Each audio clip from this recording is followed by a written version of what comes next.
Welcome back to Rome. I'm Colleen Carroll Campbell. The breaking news: within the next few minutes, we expect smoke to emerge from the chimney of the Sistine Chapel. Will it be black, meaning we do not have a pope, or will it be white, meaning habemus papam, we have a pope? We will find out very soon. Joining me on Chimney Watch is Father Raymond de Souza, the historian Dr. James Hitchcock, and the president and CEO of EWTN, Michael Warsaw. All right, gentlemen. Michael, what's the mood? What's your sense? Great anticipation. It's really remarkable, actually, to look down the Via Conciliazione into the piazza here and see just, tens of thousands of people, it appears, all standing in the rain. And as you can tell, it's quite chilly here in Rome tonight. But there's this huge mood and sense of anticipation. It's really electric. People waiting for the glimpse of smoke. It is. It's amazing to see all of these people waiting in the rain. I will point out our Canadian is wearing a coat, and yes. I am not, so I should get some sort of tough points for that. Father Raymond, what's your sense? White or black smoke? What do you think we're going to see? I don't know. I think that I said this morning if Cardinal Scola is elected, it could be this afternoon, so that would be a possibility. But there's only been 2 conclaves, I think, in the last 100 years that have had less than 5 votes. And this would be the 5th vote that's taking place probably now as we speak. So if we didn't have white smoke tonight, it wouldn't be unusual. If we got to tomorrow night, which would be, the 9th vote without any pope being elected, then we would be moving past the length of many conclaves in the 20th century. But at the moment, I think only 1978, the first one, John Paul I, and I think Pius XII in 1939 were fewer than 5 votes. So we shouldn't be panicking. But as Michael mentioned, it's very impressive. There have been thousands of people, and now there's tens of thousands, standing in a very cold, chilly, wet night. It's not a pleasant night to be out in Rome, and they're in the piazza waiting for the possibility of a new Holy Father. Yeah. Jim, your take? Well, the same. I expect black smoke this evening. I expect white smoke tomorrow. And the same thing, you look out over that sea of umbrellas, and going in and out of here today, many of these people you can see have just been there all day long in a constant chilly rain. It's just amazing. Yeah. And then as they get closer to the time, crowds must be coming in from all the side streets and just filling up the whole Via della Conciliazione. What's your sense, Michael, of, we've talked about this before, we tend to see it, especially those of us who are Americans, as an election, and yet it is, and yet it's so much more, and it's so different. What do you think is the paradigm that the faithful can be looking at this through? I mean, what can we be drawing from this? I know one thing for me, just seeing those crowds in the square it's very edifying to me to realize how many people are watching with such bated breath to see who the new Holy Father of the Church and really of the world will be. Right. Well, I think one of the dangers in relying on secular news reporting of the events of the conclave is that the secular media sees all of this through a political paradigm, through a secular political paradigm. And that's not really accurate. Yes, is there a political dimension to the election of a new pope? Absolutely, that's there. You can't deny that.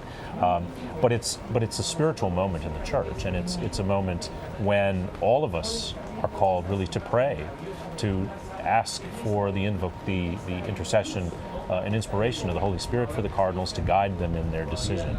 And certainly I think that's part of what you see going on in the piazza now.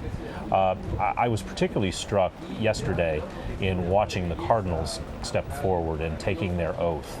And I know many of them personally, and so there's a sense where you can begin to read people's expressions and their moods.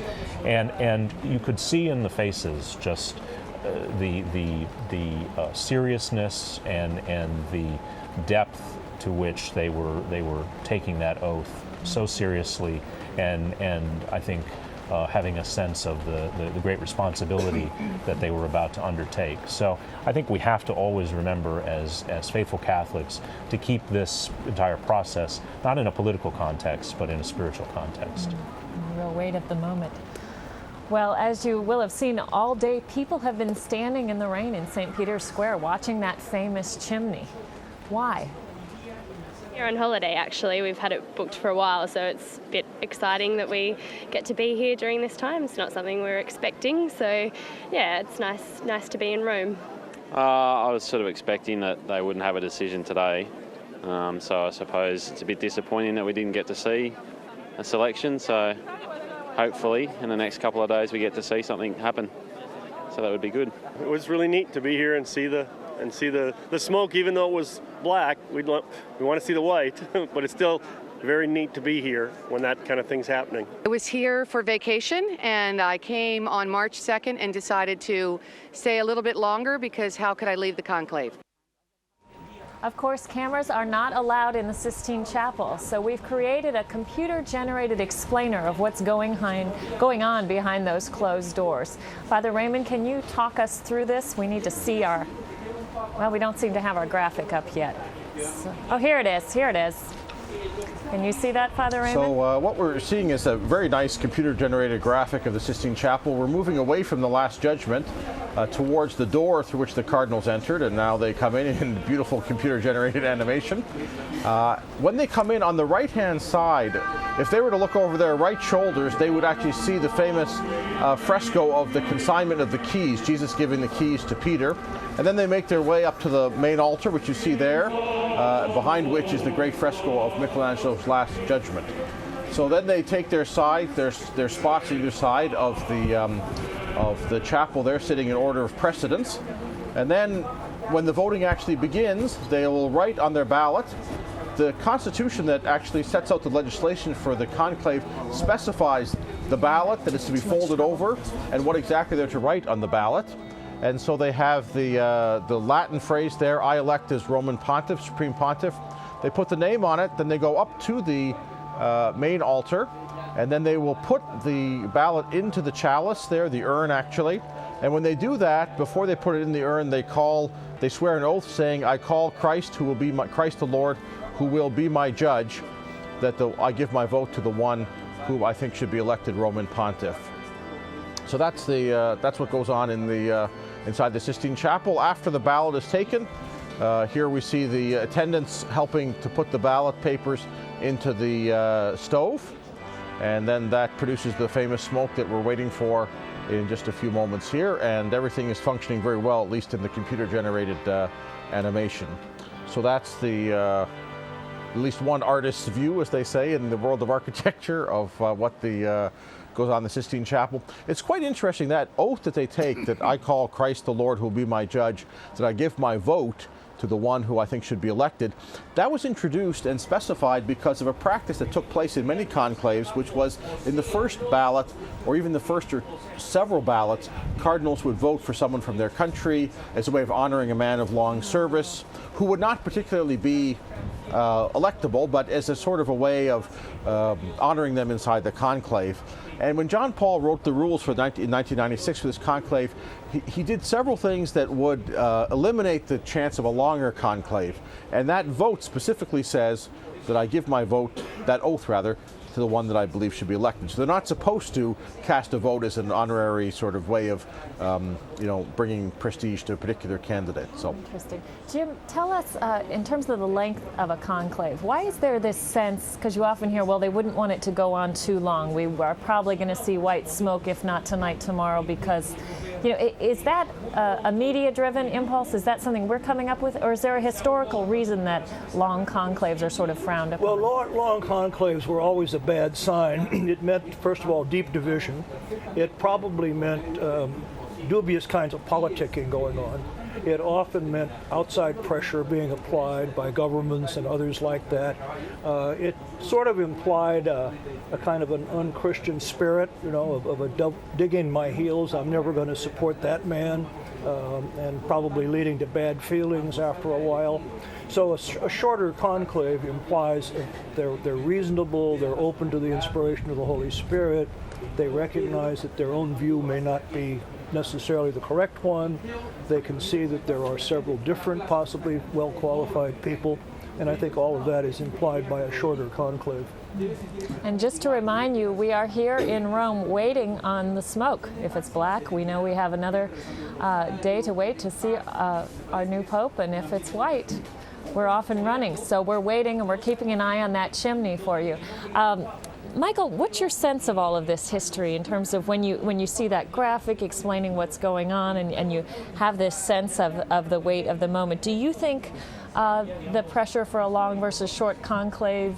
You know, do you have any sense there in terms of what the faithful are expecting or need to see? Well, I think there's a fine balance. You know, I think as we've said in prior conversations, you know, we live in a world where we expect things very quickly, and so patience is not as much of a virtue for many people anymore. So, Right. you know, I think there's a hope, there's a desire that this will happen quickly and soon, but not too quickly. So I think it's about finding what's the right balance between, for most people, between what they think is too quick and what they think is taking too long. So in the end of the day, really, it doesn't matter what any of us out here think is the appropriate length of time. It really matters what the cardinals inside the Sistine Chapel think is the appropriate length of time to make the right decision for the church. Right, right. And Father Raymond, we see all of those pilgrims in the square just energized and excited. How can this be used in a sense as a moment of evangelization? I mean, is there some potential there? Well, anytime people are gathering with their eyes and ears and hearts turned to the things of God, it is a moment of evangelization already. I think partly for Catholics back home who might have friends who are fascinated by what's going on, it's a chance to have conversations about why are you interested, why is it relevant, and then that can be the opening to a discussion maybe about the role of faith in the modern world, about the role of faith in my life, in your life. It's a great opportunity for Catholics to say that this is not just for me a celebrity moment to find out some news, but a moment that's connected with my day-to-day living of the faith. So I think in many ways it can be, if used creatively, a moment of evangelization. I would say on the question of patience or impatience that less than 100 years ago, when the conclaves were held for the election of Benedict XV in 1914 and then Pius XI in 1922, the American and Canadian cardinals didn't get to come into the conclave because it took them too long to get over. They got on the boat as soon as they heard the Pope died. When they got here, they'd shut the doors. And so Pius XI in 1922 said, okay, we won't start 10 days after the death of the Pope, we'll start 15. Now, in less than a century, you know, Michael can get on a plane yesterday from Alabama and be here. So things have changed. So in a sense, it doesn't matter how long it takes to get the right man, as it were. But there is that sense of urgency that you can be here the next day. So I think that pressure of the modern world puts a little bit of a sense of urgency that what used to be a quick conclave of a week is now considered to be long. But that's fine, that's the world we live in, and just in the same way we have cable television, so we can be seen live right all over the world and on the internet, so that puts pressure here. As a kind of more humorous note, I was talking to some of the cardinal secretaries today, and some arrived to the conclave yesterday with an overnight bag, and some arrived, I won't mention who, with 4 suitcases. Wow. So there's obviously a division of opinion on what would be a good length, or it might just be that the cardinal with 4 suitcases has a more elaborate setup that he needs to make in his room. So maybe he's like me, you know, he's not very good at packing. You know, want to take everything with the kitchen sink. It's interesting to know if any of the cardinals bought a one-way ticket. A one-way, yes, well. They're cheaper now sometimes, so anyway, we'll see. Jim, is there a sense that there's more interest now, or is it just, as Father Raymond said, that there's more ways of following this in the moment, and therefore we're all plugged in watching EWTN, hopefully everyone, or is there a sense that over history, you know, over time, this really has taken on more? It's kind of hard to say. I remember pretty clearly the election of John the 23rd in 1958, and all I remember is just getting occasional reports over the radio. Of course, there was television at that time. But I think that the sort of saturation coverage of everything by television today has made a tremendous difference. And with regard to the people in the square, as we were talking about earlier today, you can't dismiss that as just tourism or, you know, they're there for a show. When people stand out all day in the rain, it means something much deeper to them than anything. Not to mention, Jim, there actually is no show. That's true. They're watching it. Well, you forget the pigeon that was hanging around the chimney for a while. There was a pigeon that was on the chimney for a while, but they're actually watching nothing, Yes, which is Which is quite impressive. extraordinary. So, Yeah. so Jim's absolutely right. They're not here because of some sort of external stimulation or, spectacular. They're here as an act of, at least I think you'd say, an act of attentiveness to the things of the spirit, and then for many, I would be sure, a real act of faith. Absolutely. I might say, by the way, that the shortest conclave on record in 1503 led to a very, very unfortunate choice. So, And who was that? That was Pope Julius II. That really short one doesn't necessarily mean quality. Although we have to admit that Julius II was the one who commissioned the frescoes in the Sistine Chapel. So God although can bring good out of anything, he right? could bring, and he brought a lot of good. And one he might started say. building the basilica behind us, too. As a matter of fact. So we live in Julius's artistic ambiance. Yes, even if he not was his saved, it was by spiritual his sons. artistic taste rather than by anything else, I think. Now, we just heard the bells ringing, and it is 6:45 here in Rome, and we are watching that famous chimney, and we haven't seen anything come out yet, but we're going to let you know as soon as we do. We're watching for black or white smoke. White, of course, meaning that we would have a new pope. With us is Michael Warsaw. Michael, tell us of your sense of the media coverage and kind of the media scene. I mean, the town is teeming with journalists. Anywhere you go to grab a bite to eat, there are more journalists than Italians. Absolutely.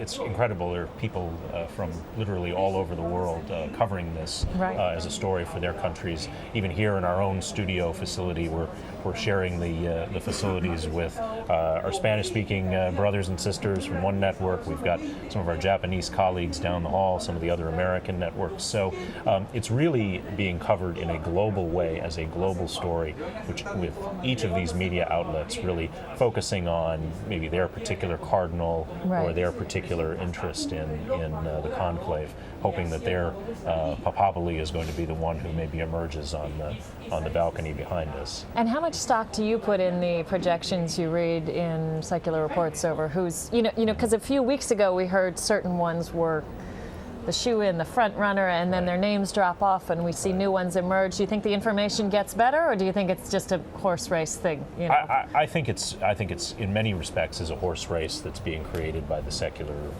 media. I think it's ginned up by a lot of people with different interests at times as well. I think we have to be honest about that. Right. That suggesting persons who might be on that list because they support a particular position that's closer to someone's own ideological position.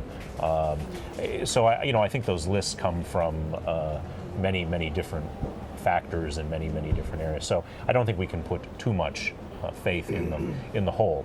Now, is it true that yes, the leading contenders that we would all look at and say, logically, these men should be considered someone like Cardinal Scola, Cardinal Ouellet, Cardinal Dolan even. Those men are on the list. Of course, there's some logic to it as well, but we can't put too much faith in them.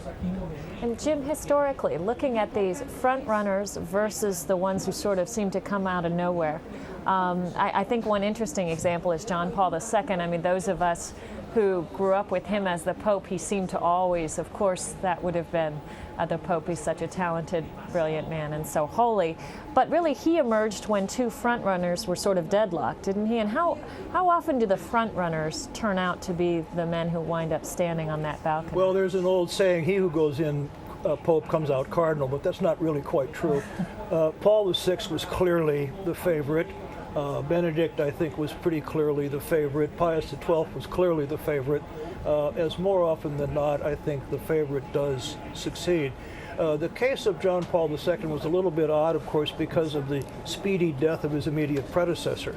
In a sense, the differences in the conclave had been worked out in the election of John Paul I. There had been a split that didn't seem to be healed. He was a compromise candidate. He died after 1 month. Well, they couldn't start the whole thing all over again. They had to look somewhere else. He had, as I remember, Cardinal Wojtyła had preached the Lenten retreat to the Curia, and so he was known to many people in Rome. I remember being absolutely amazed when I heard that he'd been elected. Nobody at that time expected a non-Italian, and it did happen, of course. One of the interesting things about the 1978 conclave is that it was only 8 ballots. And almost all the cardinals who spoke about it later said that if John Paul I had not died in 1 month, they would not have experienced the shock psychological, spiritual shock that led them to abandon the 450-year tradition of only Italians, and partly because the Italian that was acceptable had been elected in only 3 ballots. I think John Paul I was one of the quickest conclaves.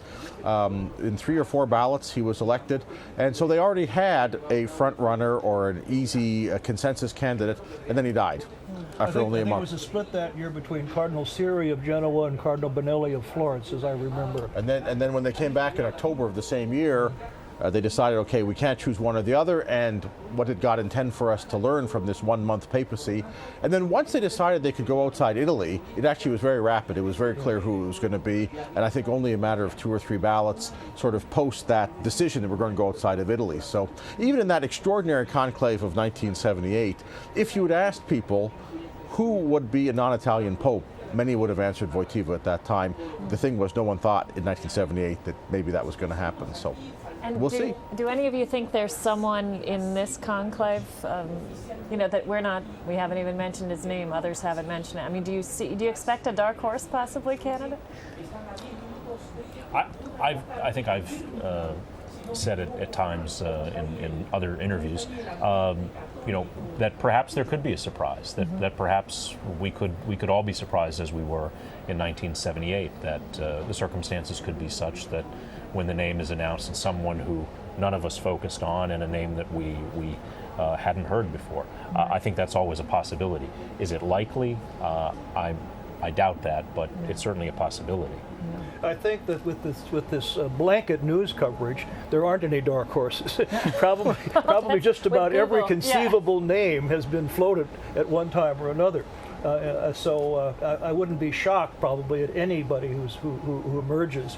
But I do think it's going to be from a group maybe of about 5 or 6 whose names keep coming up. And I just want to remind you that we are watching that chimney, and we haven't seen anything come out yet. We're watching white smoke, meaning, of course, we would have a new pope, and black, meaning the conclave goes on. And I also want to clarify something. We had had some discussion behind the scenes about which number pope is this going to be? Because you might have heard us say this will be the 267th, and that's true. And some reports are it'll be number 266, and so that could be true too. And it all comes down to Stephen II and whether or not you count him. So Jim, can you give our viewers a sense of why the numbers are different? Well, back in the 6th century, he died before he could be consecrated. He wasn't even a bishop. And so he's counted on some lists and not on others.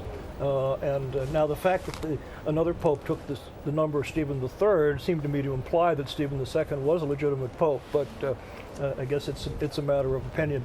One of the things that we take for granted in these speedy conclaves and good health care and so forth is that people don't die in between the beginning and end of these things. But when you go and read the history of the conclaves, it was quite common. They lasted a month, 6 weeks. 1 cardinal would die, 2 cardinals would die. Sometimes probably the journey here may have been sufficiently rigorous as to, weaken them. Or a case where a man's elected pope and dies before he's installed. We take all that for granted, that people are in good health and well looked after, but all these kinds of other things were dramatic enough. In 1958, Cardinal Mooney of Detroit died at the conclave. Did he? Yes. And in 1623, 8 cardinals and 40 servants perished in a cholera epidemic during the conclave. Were those long conclaves? Or it was about a month long. I mean, the one in 58 wasn't very long. No, Cardinal Mooney just was in poor health, I guess, when he came to Rome. Interesting. We heard in the press conference, too, that there were a couple of assistants, I believe, involved.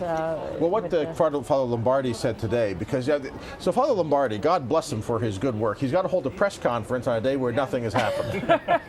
So he comes out and says nothing's happened in sort of a roundabout fashion, and then does it in 3 different languages, and then so some of the questions were, why was it shorter or longer, and he said, speculating, because now it's a delicate question what he can say, because first of all, how does he know what goes on in there, because they're not supposed to be communicating with the outside world.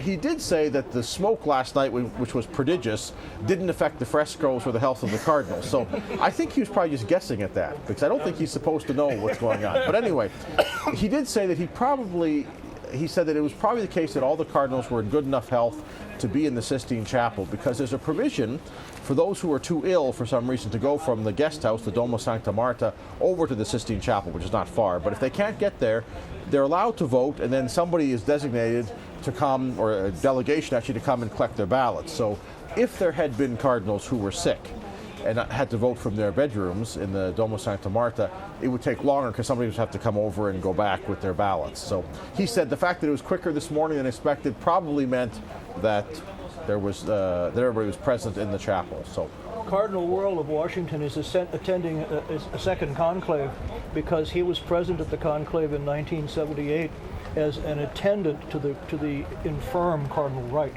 So Cardinal Wright was allowed to bring an attendant with him, and he brought Father Wuerl, who's now back, of course, as an elector.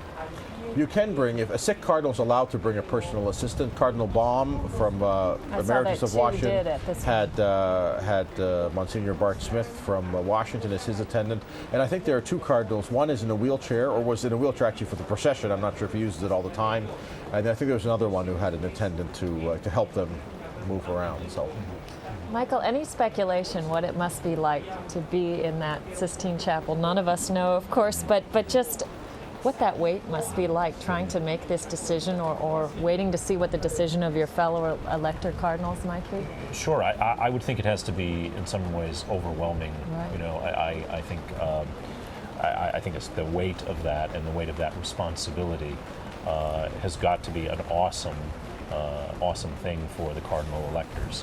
I think of all of this have momentous decisions that we make in our lives, whether that's to pursue our vocation or to choose a spouse, but I just can't imagine the weight that the cardinal electors feel when they walk up and take that oath, and then when they cast their ballots and walk up and place those ballots into the urns at the altar.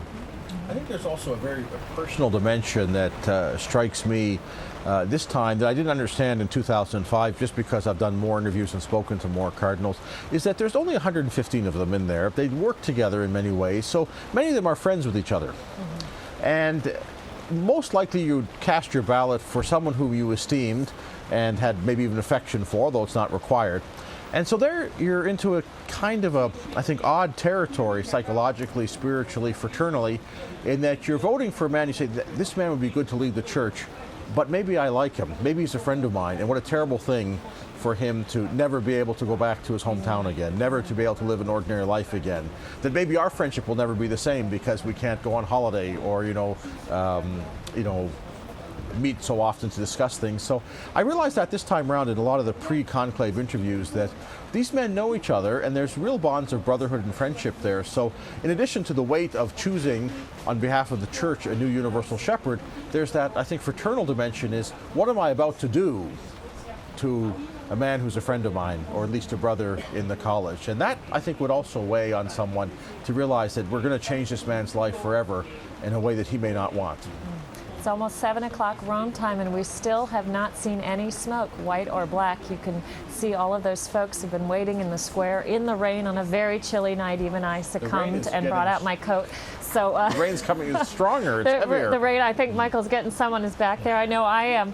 And you were mentioning that about those bonds of brotherhood and the weight that you're handing over to this person that you elect. But is there also a sense, perhaps, that when you know someone so well, can it be difficult to overcome your familiarity with him, to realize that you could see him as the next Holy Father? Because I think all of us know at least one cardinal or a few cardinals, and can that be a barrier sometimes? In other words, this guy, I've known him for 20 years. He's going to be the Pope, and could that even be a barrier for American Catholics if we had an American Pope? I think for those of us on the outside, cardinals, I presume, once they become cardinals, always have in the back of their mind that they're going to have to make this decision. So they're always looking at their brother cardinals with that possibility in the back or front of their mind. So I think for them, the shock would not be so great. But I think certainly for people who are the friends, family members of the cardinals, the idea of someone who was, Father so-and-so or Bishop such-and-such is now Pope, that has to be a terrible shock. But I think the cardinals do always have in the back of their minds,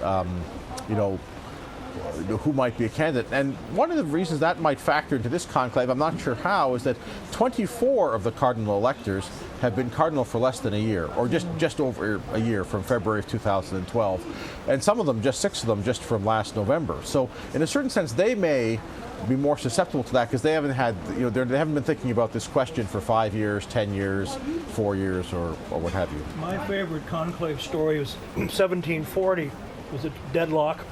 A cardinal got up and he said, if you want a holy man, elect Cardinal so-and-so. If you want a learned man, elect Cardinal so-and-so. If you want a good fellow, elect me. And they did. And he actually turned out to be a good pope. Which pope? Benedict XIV. He was actually a good pope. So once in a while, the guy who does want the job gets Yes. the job. Michael, what do you think of a U.S. Pope? If there were one, and we're still waiting on smoke, no sign of smoke yet, but if there were, what do you think the impact would be? How do you think the world would receive that? I think it would be huge. I think it's something that in many ways has always been so discounted and so put aside that, well, this just can't possibly be. I think that would come as a tremendous, tremendous shock to people to see an American walk out. But I think we're in a different day and age. I think the church is at a different place. I think it's entirely plausible and believable today that an American is very much in the running as the new Holy Father.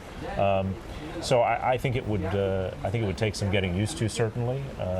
But I think there's certainly an openness to that, and that's been my sense over the last day or so here on the ground as well, and talking to people in various positions in the Holy See. I think there's an openness to that where perhaps 8 years ago or in the past that never would have been a serious consideration.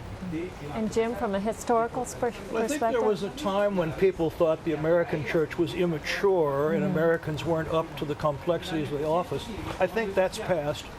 I don't think, however, that we've gotten back past the idea of America, the world power. There would be the feeling, you see the American government controls the papacy. I think they would probably shy away from it for that reason, if for no other reason. And what about Canada, Father Well, Raymond? Canada would be most welcome. Says our Canadian Papacy. expert. The difficulty with the American question is that now, in the last year, with the very high-profile conflict between the American bishops and the current President Obama, that question of whether the American government and the American bishops are one and the same is no longer, I think, considered. Whereas, when the American bishops were here in the 1960s arguing for religious liberty, it was thought that American bishops bring the American constitutional view and they represent it here in Rome. Especially after the debates of the last year, I think that's not really valid. The concern on the American side is not in the Catholic world, really.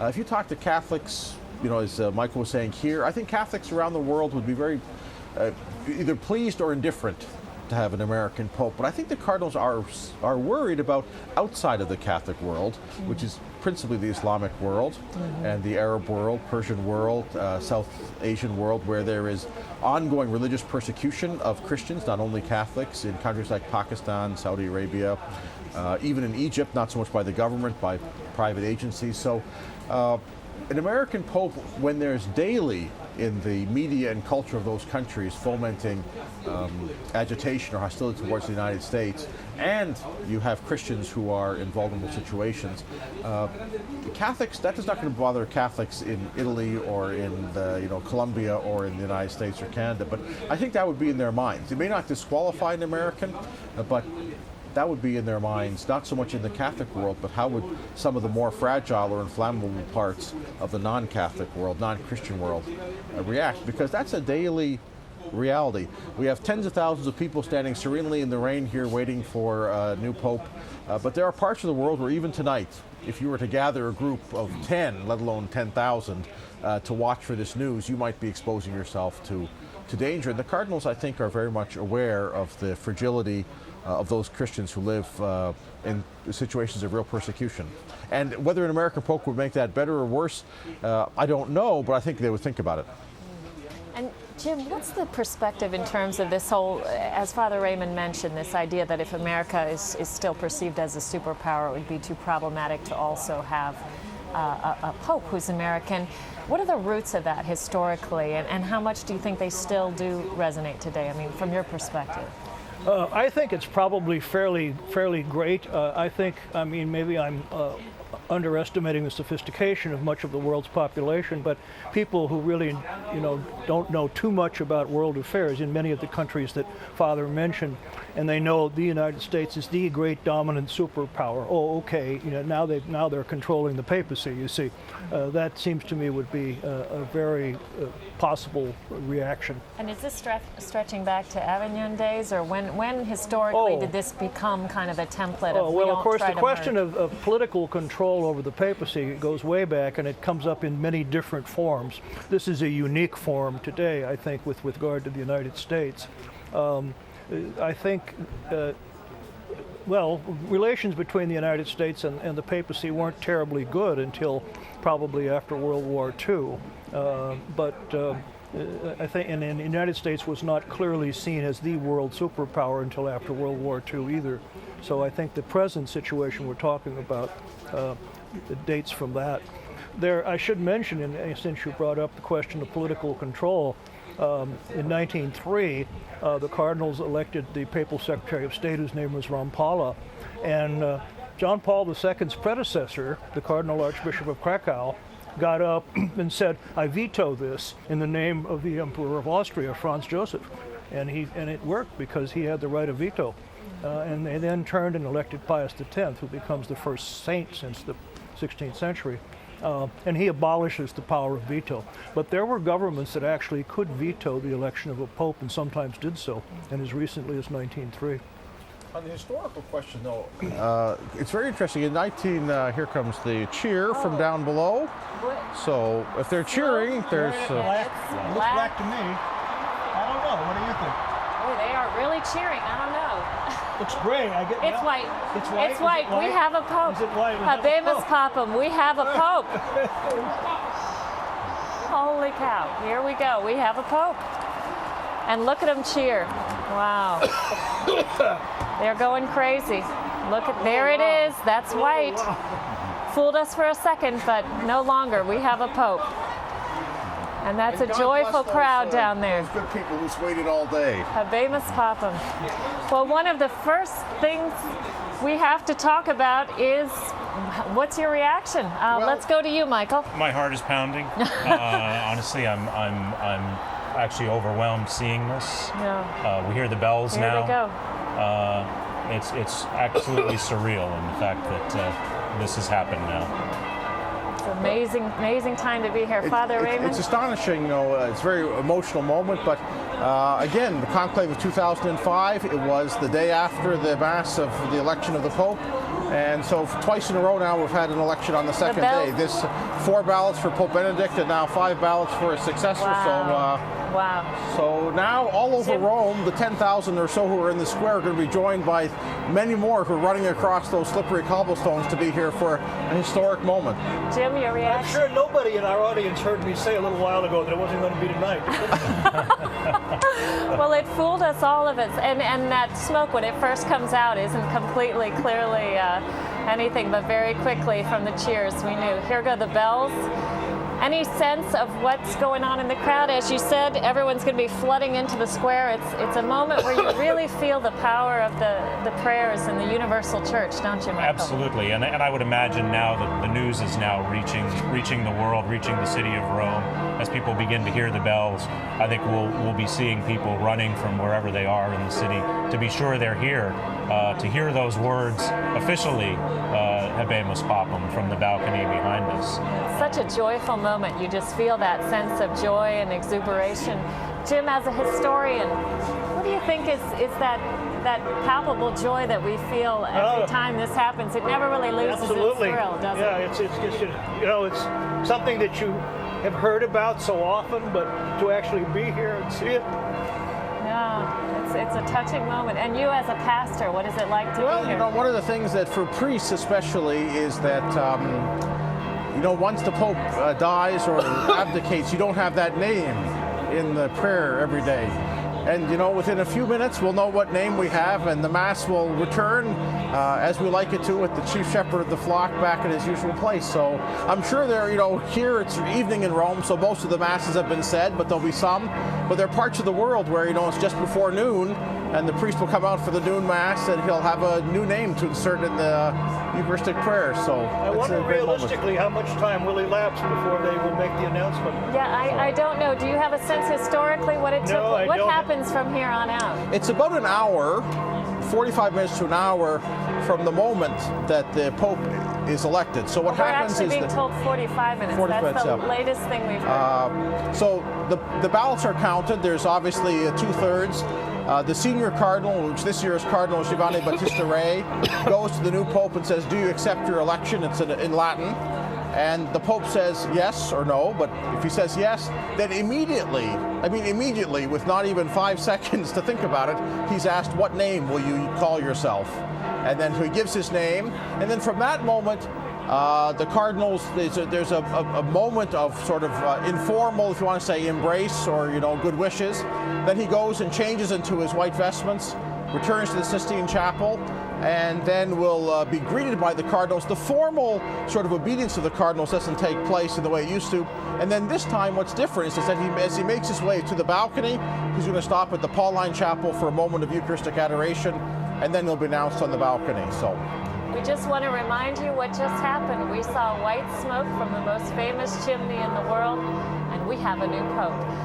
Michael, I think there's been a sense since the resignation of Pope Emeritus Benedict that we felt a little fatherless, maybe, just waiting and hoping. And I know, at least in myself, hearing those bells, seeing those tens of thousands of pilgrims cheering, there's almost this joy of a rebirth. The church once again steps forward with a new shepherd. There is. I think since the time that Pope Emeritus Benedict announced his resignation, you had that uncertainty, that sense of loss in a way, and certainly since his resignation took effect, that sense of emptiness. And I think his father mentioned to go to Mass and not hear the name of our Holy Father in the Eucharistic prayer. Certainly that sense of emptiness, but to see that white smoke, to hear the bells, and to really feel that emotion is tremendous. And it's a tremendous experience to be present here. And I hope our audience around the world is experiencing just a taste of that through our coverage here. And Jim, you've mentioned before this is your 8th Pope. That's right. This new one that we're about to hear in about 45 minutes. Yes, I was born in the pontificate of Pius XI, but I don't remember. Never gets old for you either, I That's suppose. right, absolutely. I remember very vividly the election of John the 23rd. That's the first election that I remember hearing about it on the radio. And for you, Father Raymond, obviously as a pastor, I wonder if this hits you. We spoke just a minute ago a bit about that, but what do you think it must be like in that room of tears when this new cardinal, who we don't know who it is, now our Holy Father, is being fitted in his white garment, small, medium, or large, and getting ready to take on this awesome it's called the Room of Tears for a reason. When a prime minister is elected, when a president's elected, they don't take them to the Room of Tears because of the weight of that office. Now, I'm not sure if the new Pope actually cries there. John Paul II famously was asked once, "Do you cry?" And he says, "Not on the outside." So whether he's crying on the outside or the inside, there's probably those tears. And then there's a moment of joy for the church, universal, but in that room of tears, there's that moment for the new Pope, and maybe he's not joyful, and he may well be afraid, and then he has to hear those words that are addressed so often in the Gospels, do not be afraid. And then in a few moments, if he's afraid, he comes out, he's given the embrace and the warmth and the support of his brother cardinals, and then what really, to me, must be the moment that you realize, the new Pope realizes that his life is totally different, is when you step on that balcony. Because no one else in the world has a balcony like that. And no one else gets to step on it except the Pope. And so no one's been in that situation before. And you come out on that balcony, and there are thousands, tens of thousands of people who are just delighted to see you. Then I think you realize that, okay, this is something extraordinary. I would mention one thing that Cardinal George remarked about 2005, and the cardinals come out. If you can see behind us there's the other balconies, and they're all standing on other balconies. And Cardinal George was asked what he was thinking about, and he said, I looked at that obelisk in the center of the square, and that's what Peter looked at before he died. And then I looked out over the city of Rome, And I thought of the ruins of the ancient Roman Empire, and yet today, 2,000 years later, 21st century, we're here electing a pope. And if you're not moved by that, well, you should be. And if you're not moved by that, you're probably not Catholic. Well, I think the bells, the square has been full all day, but the bells are probably bringing people in from all over the city. I imagine we'll see the crowd stretched all the way down the Via della Conciliazione as far as the river, probably. And in fact, these bells, which are ringing now, officially will also encourage other parishes to ring their bells. We see the crowds cheering. We see all of those flags from all around the world waving. There's such joy. I see a very young crowd. Many of the folks I see in that crowd are young. I saw a young man right there hugging all his friends, crying. There's obviously a sense of, yeah, it's a neat place to be at a historic moment, but it seems to me transcendent, that there's really something special going on here. You don't see at a soccer match victory or a Super Bowl. That's right. No, absolutely. No, it's there's genuine joy that we have a pope. We have a spiritual father. That emptiness that we were talking about, that we felt for the last month, that's filled, and we're about to find out who that is and who our new Holy Father will be. It's a great sense of joy, and it's just a remarkable. Do you think in the spiritual order, Michael, that joy, along with our prayers, can really sort of build up that man who's sitting in that room of tears right now? Absolutely. And I would certainly invite our audience, wherever they are, to take a moment now and to pray, to offer a new prayer for our Holy Father, whoever he might be. We'll find out shortly, but we need to begin to pray for him now and to support him in his ministry of service. Yeah, absolutely. Now, Father Raymond, have you memorized all the Latin names? We're going to hear. Not all the Latin names. What exactly we're going to hear? Well, what will happen is that the cardinal who makes the announcement is assigned. It's the senior cardinal of the Order of Deacons, whose name is Jean-Louis Tauran.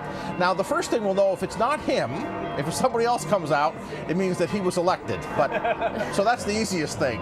But if it's Cardinal Tauran, as we expect will come out, he announces in 2005 there was a prefix, brothers and sisters in 4 or 5 different languages, and then he says the famous words, Annuncio vobis gaudium magnum, I announce to you a great joy.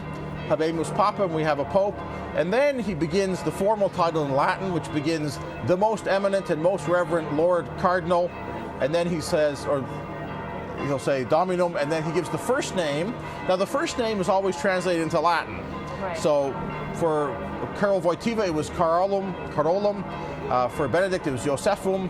And then you get a sense. Now if it's Angelum, which would be Angelo Scola, there are actually 4 Angelos in the College of Cardinals, so you have to wait until he'll say the Lord Cardinal of the Holy Roman Church, and then the last name. So if there's certain cardinals' first names, there's only one in the whole college. What are some of the other first names we can get ready for the Latin version of some of our? Markham would be Mark from Canada, Roulette, and then there would be, for example, Cardinal O'Malley. His name is Sean, which is Latin in Latin is John. Ioannum, there's about 11 Ioannums in the college. Christoph Schönborn. So, but if it's, and then we have to wait for the last name. But in between the first name and the last name is only about 30 seconds at most. So we can wait. I remember last time. Well, once they said Josephum, people knew. Everyone knew. Yeah. If you look at some of the historical films, the most spontaneous eruption was in 1939 when a son of Rome, Eugenio Pacelli, who grew up here as a Roman priest, a Roman bishop, a Roman family, and when the cardinal protodeacon came out and said Eugenium, they couldn't even hear the rest of it because they knew who it was. In contrast, in 1978, when they said Carolum, they asked, "Who's this?" So, but we'll know shortly. Well, if it's a real dark horse, it will be a long delay, because when they say to him, "What name will you choose?" he'll say, "I never gave it any thought." Well, it's a very interesting question. When you look at the most popular names for popes, there are certain names that show up there often: Benedict, blessed; innocent, pious. Because if you don't have a preconceived idea and someone says to you, "What name will you be called?" those come to mind. Well, we see images here of the pilgrims, and they're joyful and they're getting soaked, and they don't seem to mind. So it's amazing to see these images. And of course the square just behind us, we hear those bells going crazy, and we see those pilgrims, such joy, such a sense of anticipation. Just in terms of image, Colleen, it's actually much nicer when the election's at night, because the basilica is illuminated, and actually it's a much more beautiful. Now, for the people standing there, they're colder, and we're a little bit colder up here, but it's nicer at night. And this is one of the great images left that has global reach, which is the Pope coming to the balcony. You know, Michael, I'm struck by how much this is reminding me of a World Youth Day. I look at those faces. It very is. young. It's incredible how young this crowd is, and and how international it is. We see flags from Mexico, Brazil, Italy, all through Europe. It's amazing the diversity of the crowd. But you're right, how young generally people are. Yeah, I think anyone who sees that and thinks the church isn't relevant anymore, or the young people aren't interested, look at that holding up image of Our Lady of Guadalupe.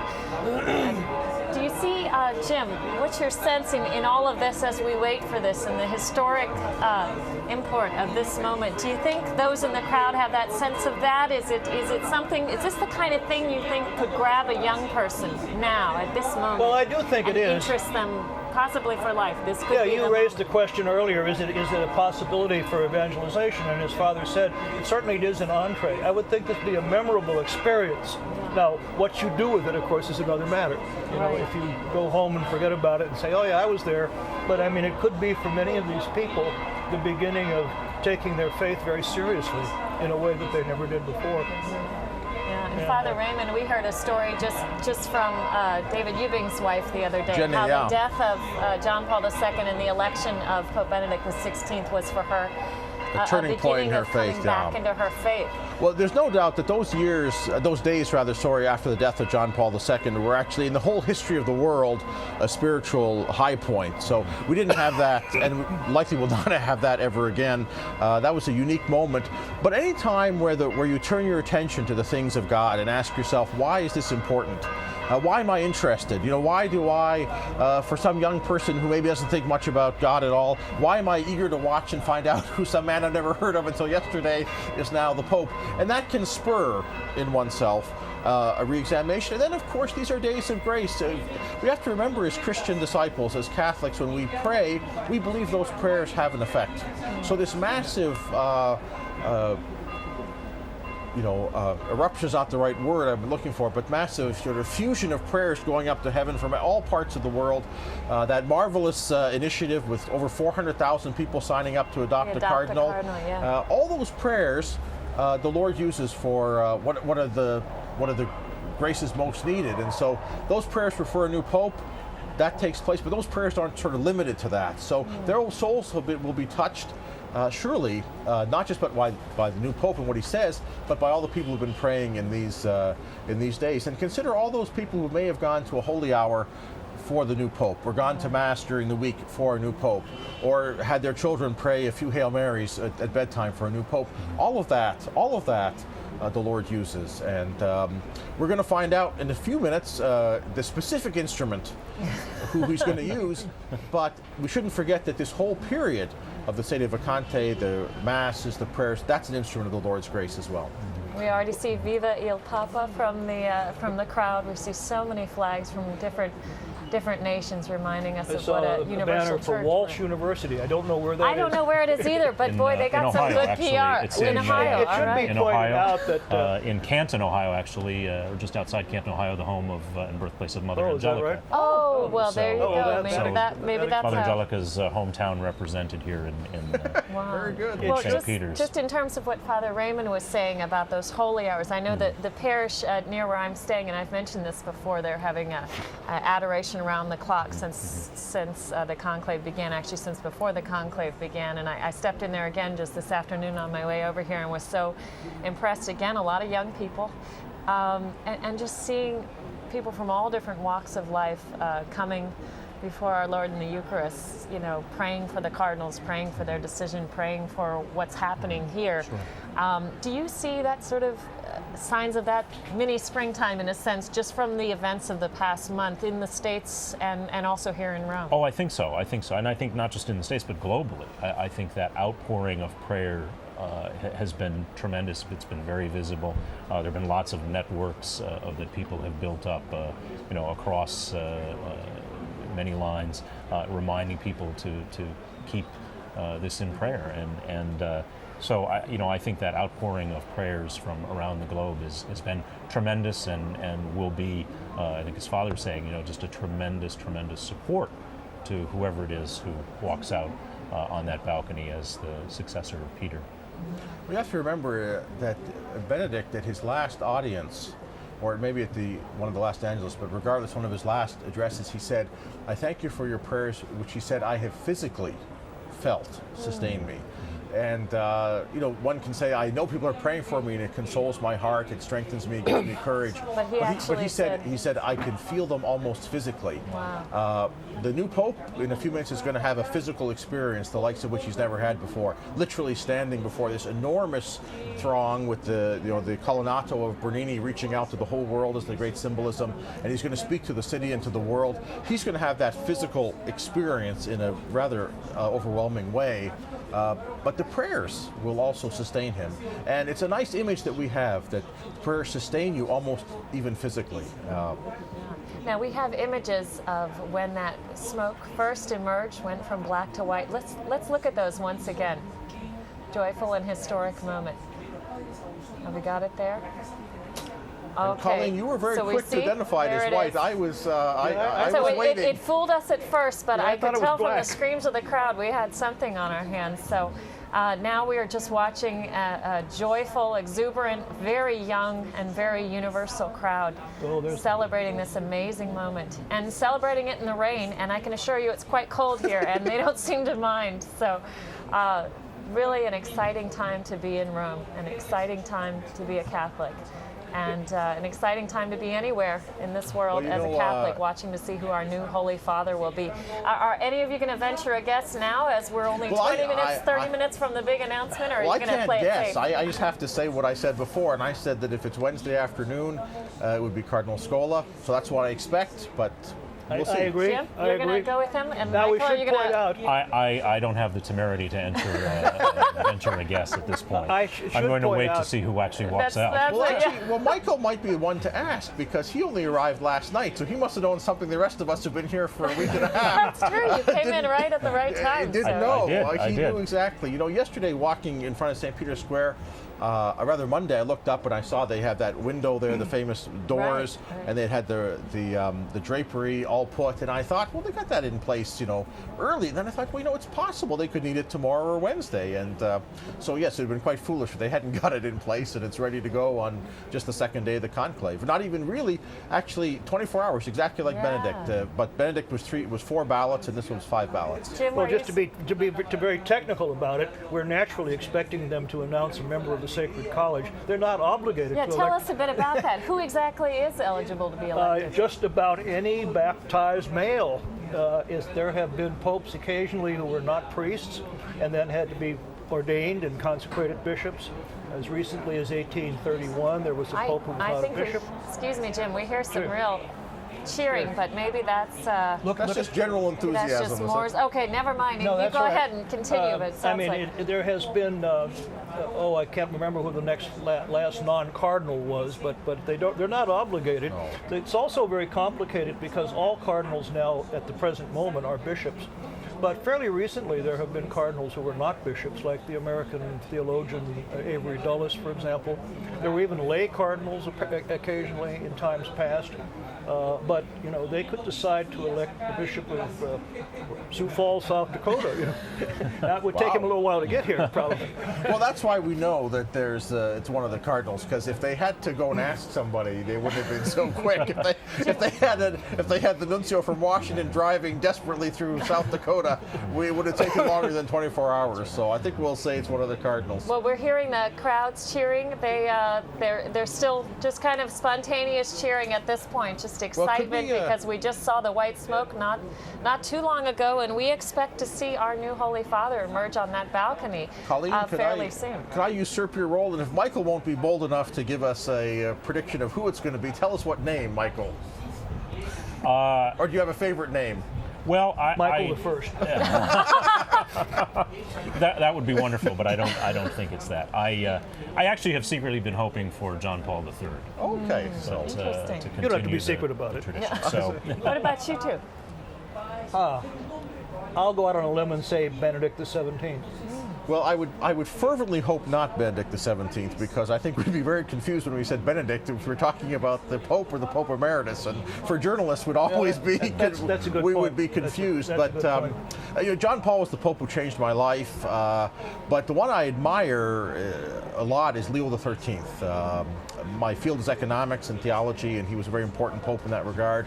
And also, he set in motion a lot of things for the 20th century that he was gifted enough to see in the 19th century. So it may not suit the new man, but I would like Leo. But we'll get used to whoever it is. But I would like Leo.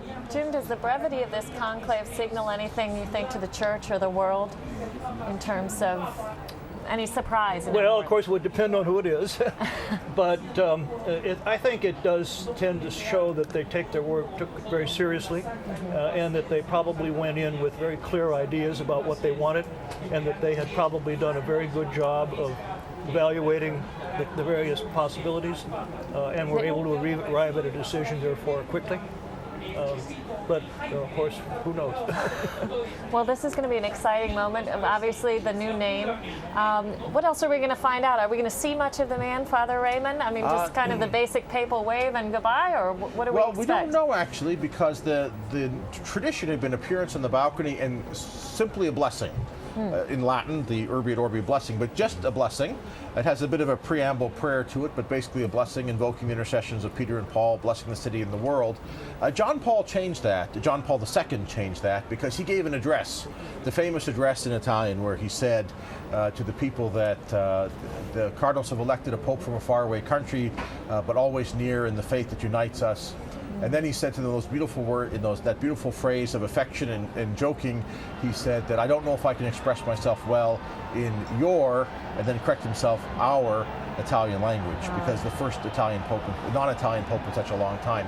Benedict followed that tradition then by giving a short address in Italian only, and he said, that the cardinals have elected me after the great Pope John Paul II, they've elected me a humble worker in the vineyard of the Lord. So we would expect, but the tradition actually only calls for the blessing. But given the previous two, we might expect a few short words. It depends a lot, I think, on the interior state of the man, already Pope. Because composing some spontaneous words in such a moment is not sort of an easy thing to do. So. We'll see what he says. I would imagine he would say something to keep up with that tradition. And we have to remember that, the moment he accepts his election, he's Pope at that moment. So he can decide. I will say something, I won't say something. Obviously there's traditions that he's going to honor, but at the moment he accepts, he's Pope. So no one can tell him, don't say this or do say this. He'll make his decision. And we just want to remind you, if you're just tuning in, that we have seen white smoke and we have a new pope. So we are waiting on the most famous balcony, at least in the world right now, and waiting to see who's going to emerge from that balcony, what he's going to say. Oh, here we go. We're seeing some images now. Father Raymond, can you tell us? This is there are actually on standby for this moment a band that is going to play the papal anthem. Okay. I think it follows, if I remember correctly, it follows the introduction and so forth. So they're coming into place now. We're hearing some great cheers from the crowd. Here comes the Swiss Guard. Now, the Swiss Guards, of course, now have a Pope to guard, which they didn't have since the 28th of February in the evening. So they're on their way out. So they're going to assemble, and that means that probably shortly they'll be ready to come to the balcony, because they'll get this group in place first, and then they'll be there to attend the new Holy Father from a distance. This is something to see, isn't it, Michael? Because it's raining and cold, they're wearing their rain gear. That's why most people might be used to seeing the Swiss Guards in the more colorful costumes. This is what they wear. These are not the Swiss Guards, but we saw them earlier. They're wearing their rain gear. Well, it's an interesting, counterpoint really to what we saw at the close of Pope Emeritus Benedict's papacy, where we saw the images of the doors being closed and the Swiss Guard leaving their posts because he was no longer Pope. Now we see the Swiss Guard coming into the square, taking up their positions because you can just get little glimpses of their more familiar uniform as they kick along with their raincoats. And Jim, what is the anthem of the Vatican? What is it that they be I playing? don't know. Oh, there we go. We got one to stump you. So we'll have to put an addendum in your book. The You wanna know what that song is? It's I don't actually know, to be honest, if there are words to it, and I'm embarrassed to say I don't. I should know that. I Gounod don't. is the composer. But That's all we know at but this there's, point. But it's the music, and there's a few things that'll change almost immediately. If, for example, you bought those Sede Vagante stamps. Yeah, immediately. Now there's the balcony, too. They are now immediately souvenir items only, because they can only be used. Most people buy them actually just for memory, but they can only be used when the See of Peter is vacant, and it's no longer vacant. So if you try and mail something with that tomorrow, you're out of luck. Now you can see images here of St. Peter's Square filled with pilgrims now and people who flooded the streets of Rome to come here and hear this wonderful news and to see who the new Holy Father is. 267th by our count, unless you don't count the one who died before he was consecrated. Then we're 266. So the trivia folks out there can quibble, but this is an exciting night. It's an exciting night for the faithful all around the world, and of course those of us in Rome as well. And we're listening to this wonderful music, the cheering of this crowd, and I know we all just feel this great sense of joy, anticipation, excitement. Don't even mind the cold too much, right, Michael? Right, and I'll even add a bit of relief to that as Yeah. well. The idea that this waiting is over, and so that we know we now have a new Holy Father. And on the question of the numbers, it's worth remembering that whether it's 266 or 65 or 67, whatever it might be, there've only been 44 presidents of the United States, rather. Sorry. I remember as a academic exercise once, I memorized all the kings and queens of England. There's only about 30 or 40 in that list. So when we're talking about something that's 260 plus, Here we go. you're getting a sense of the longevity We of the got office. great cheering going on now. I think we know we're getting very close. And Jim, you were making a similar point, though, to what Father Raymond was just saying. Well, I was going to say, in purely human terms, to think that there's this continuous line of people, 200 and some, going all the way back to the first century is just amazing. I mean, you can't imagine any other institution that would do that, just in purely human terms. And especially, I've made numerous references to the so-called bad popes, and there certainly were enough of them, and that it would go on and survive.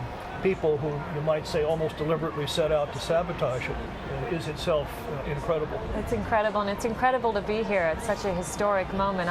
I'm personally scanning that crowd because my husband and 3 children, I hope, are down there. It's way past their bedtime, but I said, if we get a pope, we gotta get down there and see. So we're all watching that balcony. I remember when it went up the other day, and I was crossing the square, and it was just amazing to see.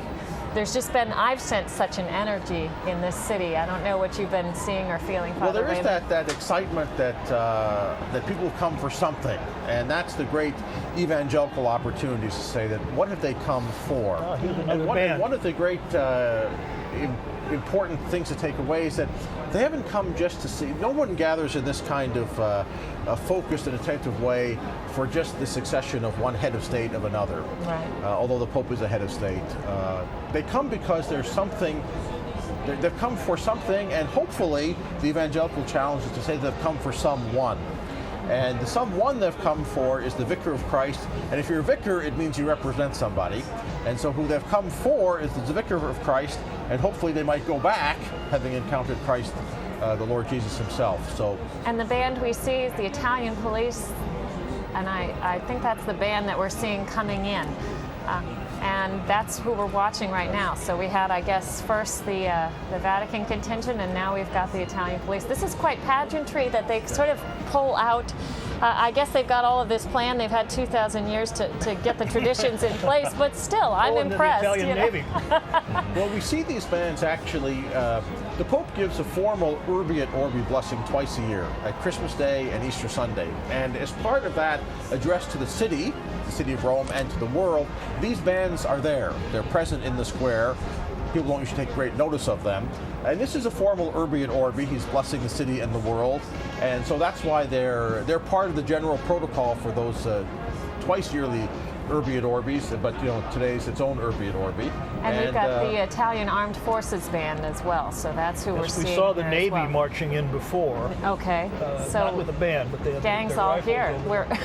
and- We're all waiting with great anticipation. And just as you predicted, now we see not only the square but the streets flooded in every direction. I can hear just the level of here comes the noise mayors. behind us. We've got we see down there got the some mayors. young, looks like of, young priests or seminarians, pretty excited.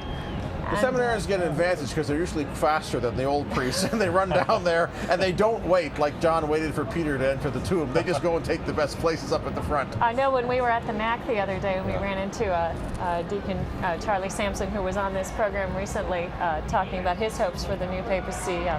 He said he had his running shoes ready, and he didn't care what class he was in. They all had their running shoes in their pack, and they were going to strap them on and go as fast as it. But my count was about it 5 happened after class time. It was so about that's 5 what I after thought. 7, roughly when the smoke came out. So that meant people left their dinner, not their classes, anyway. So I wonder who those people are. And actually, we got confirmation that the North American College guys, including Charlie Sampson, are in the square right now, so they all made it. Now, anybody see any Campbells down there, let me know. we'll see if they're down there. And, It's a big crowd. It's exciting to be here, isn't it, Michael? I know we keep saying that, but it's pretty interesting. Words in a way fail, to really, I think, does. convey the emotion of this. And I can only imagine the excitement of seminarians who are here studying in Rome to be Yes. able to be here at this time and to be able to come down to the square and to be a part of this. I remember one of the priests who taught me in the seminary was here as a seminarian in 1978, and he recalls going back up to the North American College on the hill, and this Italian in a car drove by, and he rolled down the window, of course, because that's 1978, you didn't push the windows down, you rolled them down, and said, "We have a new pope." And the seminarian said, "Yes," and he said, "Who is it?" And they gave the name, and he said, "It was Straniero, a foreigner." And the seminarian said, "Well, he studied in Rome." And he said, "Va bene, it'll be all right." Rolled up his window, and off they went. And that began a 27-year extraordinary papacy. So there's a lot of excitement, and the seminarians down there in the front I'm sure will be counting this as one of the highlights of their time in Rome and their experience of the Church Universal. I think it's a highlight for all of us here. And also I hope those of you at home watching and staying with us, you're very much a part of this in your prayers and your excitement and your joy. I know that our new Holy Father will feel it from where he is. Just want to remind you, we've seen the white smoke, we're waiting for our new Pope, and we think in about 10 minutes he's going to emerge on that balcony, but we're hearing some big cheers now.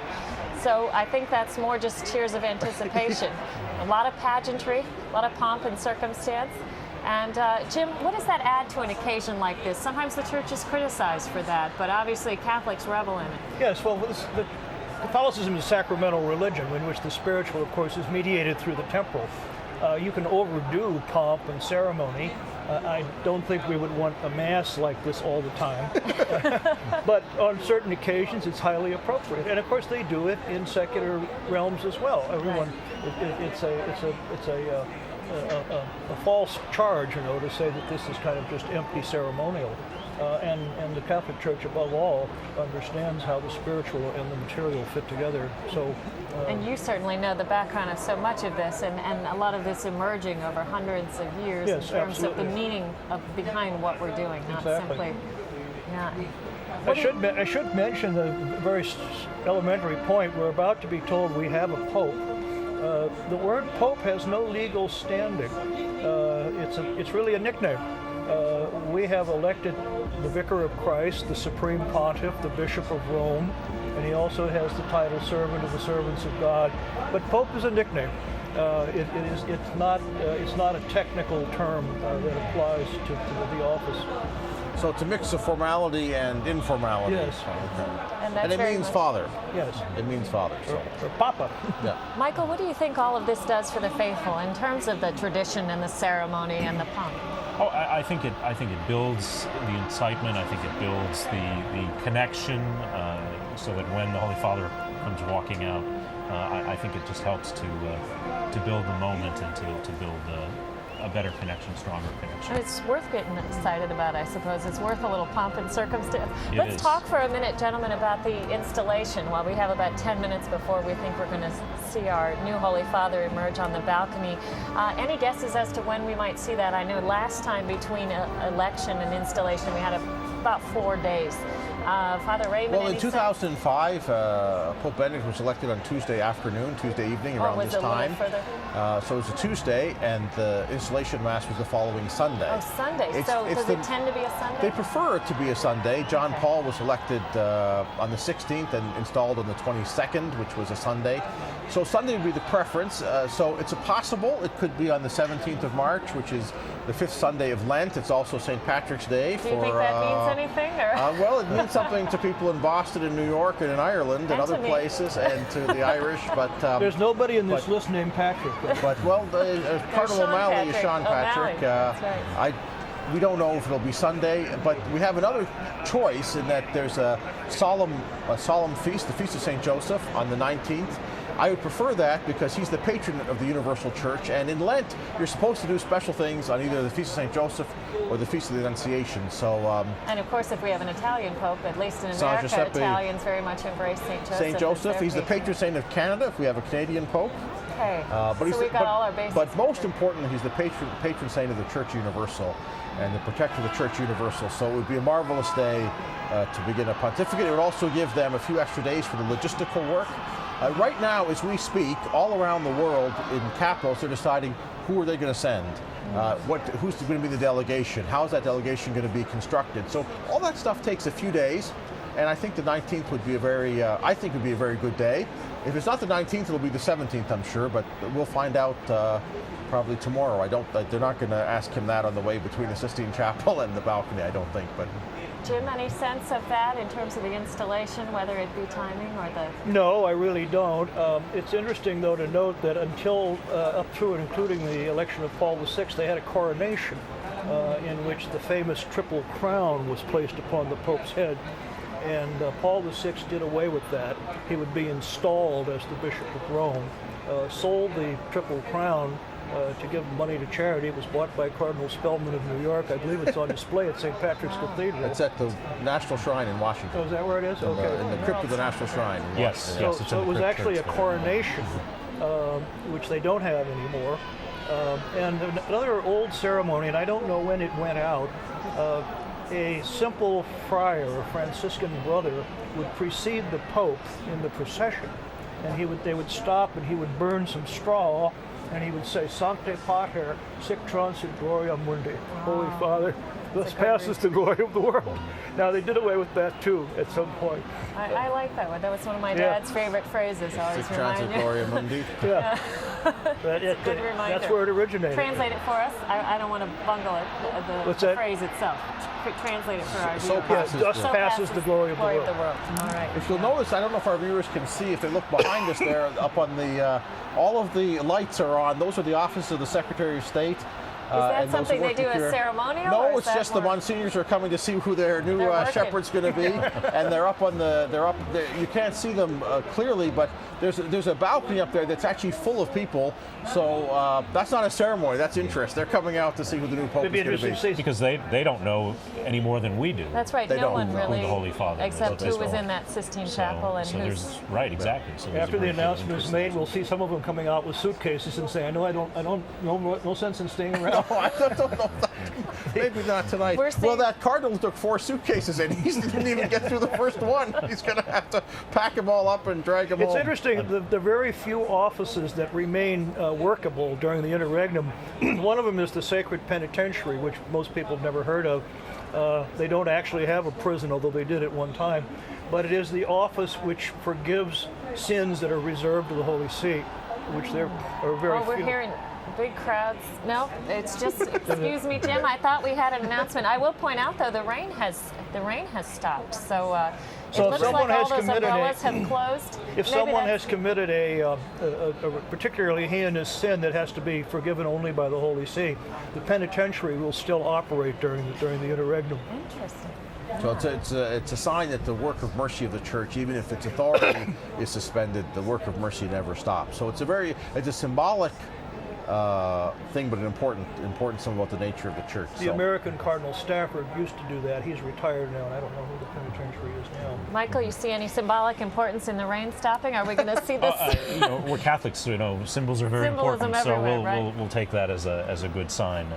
Well, I feel good for the people who stood in the rain all day. I was I was admiring of their perseverance. So I'm glad that it stopped raining, at least for the time being. And from a practical standpoint, all the umbrellas have gone down Yes. now, Yeah, so everyone so we has can a see clearer faces. view of the new I Pope. see some young sisters there. I see young families. It's amazing to see how young the church is in so many ways, and we love our brothers and sisters in the faith of all ages. But it's always inspiring to see that the faith is taking hold in a new generation. It is, and this is just tremendous to see this as we've talked about the Via Conciliazione. You can see is just filling in from all sides, and people flooding into the area around the Vatican to hear this news. We'll see some of those symbols because when the Cardinal Deacon comes out, I think he comes out just on his own, and he reads the announcement, and then he goes back inside, and then the sort of ushers come out, and then they put the big papal coat of arms. They hang, it'll be Benedict's because there's not a new one made yet.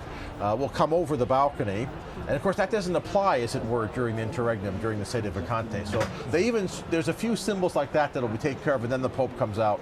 And how on his long own. is the lag there, Father Raymond? Do you know? Is it seconds, minutes? No, it's actually several minutes. It may be even so 10 we'll or 15. hear who it is, and then we'll see then who the it is. Cardinal Protodeacon will go back inside. Then there'll be ushers who'll come out and sort of set things up. So it might be 10 minutes or so. There is, because they actually have to put that big tapestry down over, and so we'll see. In 2005, the Cardinal Protodeacon was Cardinal Esteves, Jorge Medina Esteves, who was a personal friend and longtime admirer of Cardinal Ratzinger. So he drew out the moment about as long as possible because he was having the time of his life, frankly. And we don't know who the new Pope is, and I don't know Cardinal Taurin's personality. I don't know his relationship with the new Pope, so I'm not sure it'll be the same. But that was a great moment in 2005. Cardinal Esteves on the balcony, Central Loggia. Really, in a joyful way, reveling in the moment. And I remember the pause, the dramatic pause between Cardinalis and the last name. Yes. Sort So of he had was everyone enjoying that? waiting Yeah. as their seat even more. Between 1878 and 1939, a great celebration like this would not have occurred because after Rome fell to the Italian state in 1870 and the popes withdrew into the Vatican, the prisoner of the Vatican stopped giving the blessing Urbi et Orbi, which was not resumed until after the Lateran Treaty of 1929, which established the Papal States. So then they resumed having these great public demonstrations, which they had not had for a number of years. That started with the pontificate then of Pius XII, is that right? In 1939. So we'll see briefly here. I think the Cardinal Protodeacon arrive on the stage, and there's look at that. There's my if no one else, my sisters and my students back home will have something to remark on that. Even on the solemn night of a new Pope's annunciation, Thus passes the glory of the world. Thus passes the glory of the world as they're attending to my bald head as we speak here on this set. Michael, what do you think as we're waiting for this new Pope to emerge on the balcony here? Well, I think what's going through my mind right now is the same thing I think we're all asking, and all those tens of thousands of people gathered below. Who will it be? You think it's going to be a surprise, or maybe someone we were expecting since it went so quickly? I don't know. I'm more inclined to think that it will be somebody who's been on the list, someone that we've been sort of talking about a little bit.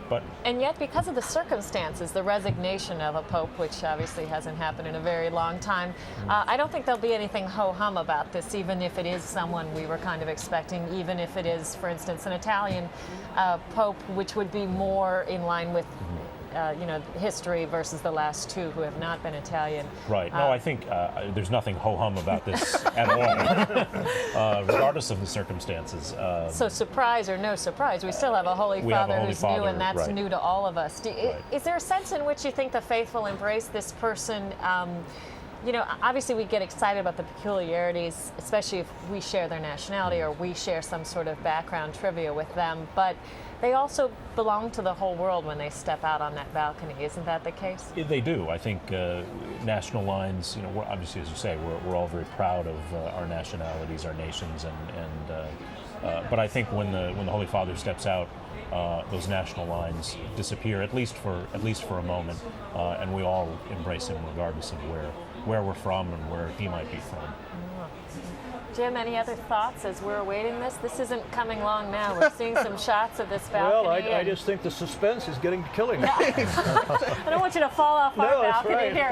This is the impatient. This is the impatient spirit. It's been almost 30 minutes now, or actually no, it's coming up 50 minutes. So. I mean, really, we can't fault them. This was a pretty quick conclave, wasn't No, it? they did they did their work very quickly. I suspect they're savoring the drama of the moment as well. You know, let's say. Well, there is, there's conclaves in history have been as few as a dozen cardinals sometimes, and into the 1950s and 60s, or 50 or 60. So there's 115. So if, for example, the new Pope decided to greet them all, even just for a brief embrace, that would take some time. I don't know if he's decided that or not. And then, of course, he has to make his way to the Central Loggia. But I'm sure relatively soon the protodeacon will arrive, Cardinal Tarrant, and give us the news. And there's one person, of course, we know who's been watching all of this, or they're perhaps not watching, but we had heard in the press conference today that Pope Emeritus Benedict was following it with great attention, whether that means just personal reports or whatever. Any thoughts on him, any reflections, anything you're wondering about him right now? Sure. Well, I certainly gratitude comes to mind. I mean, I think we all certainly share a tremendous sense of gratitude to him, and I think I could only imagine that he's watching and paying attention to this to see himself, as we all are. He doesn't know either who will emerge on that balcony. He obviously knows the man who will emerge, but he doesn't know who it will be. But I think, like all of us, that sense of anticipation and that sense of great hope for the next phase of the history of the Church and its newest shepherd. Jim, is this going to be interesting, having this Pope Emeritus and then this new Pope walking out on this balcony in a Yes, few minutes? I mean, I guess Benedict intends to live a very monastic life, as he has said. I imagine there will be people, the paparazzi are everywhere, and there will be people noticing who does or who goes in and how long did they stay, and that sort of thing. I would guess, will he communicate? Will the new Pope and the old Pope communicate with each other? An interesting question.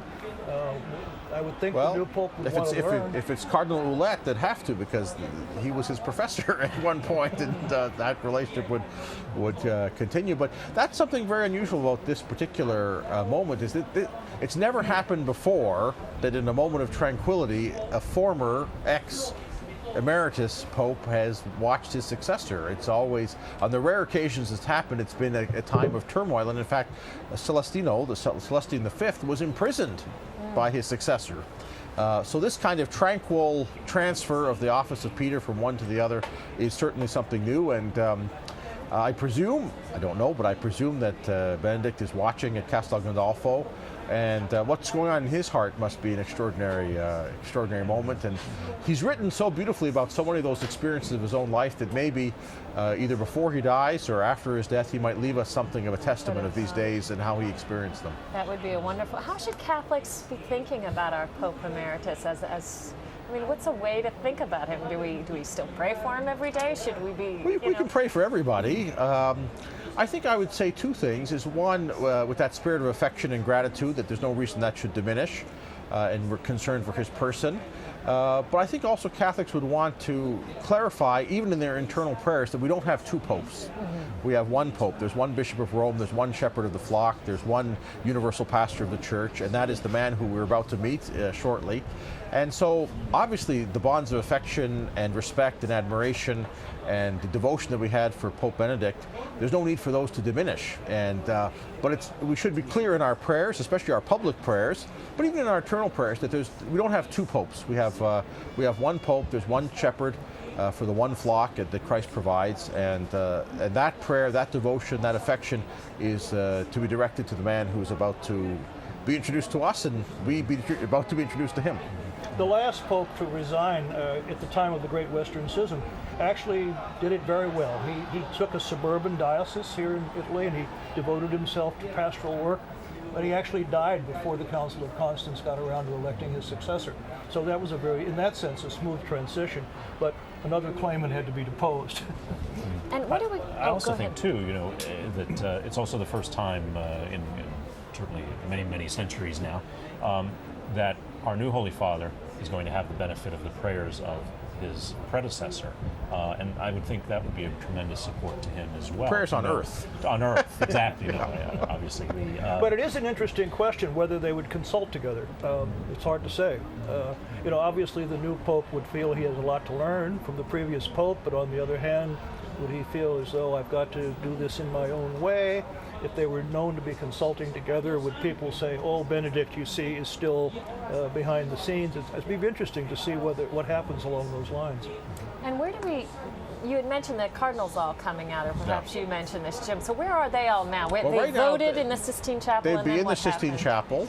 Then there'll be some kind of procession. It's not the ceremonial Litany of the Saints procession that we had on the way in, which was all of 24 hours ago. But they'll make their way to the loggia. The Pope will come in a short procession.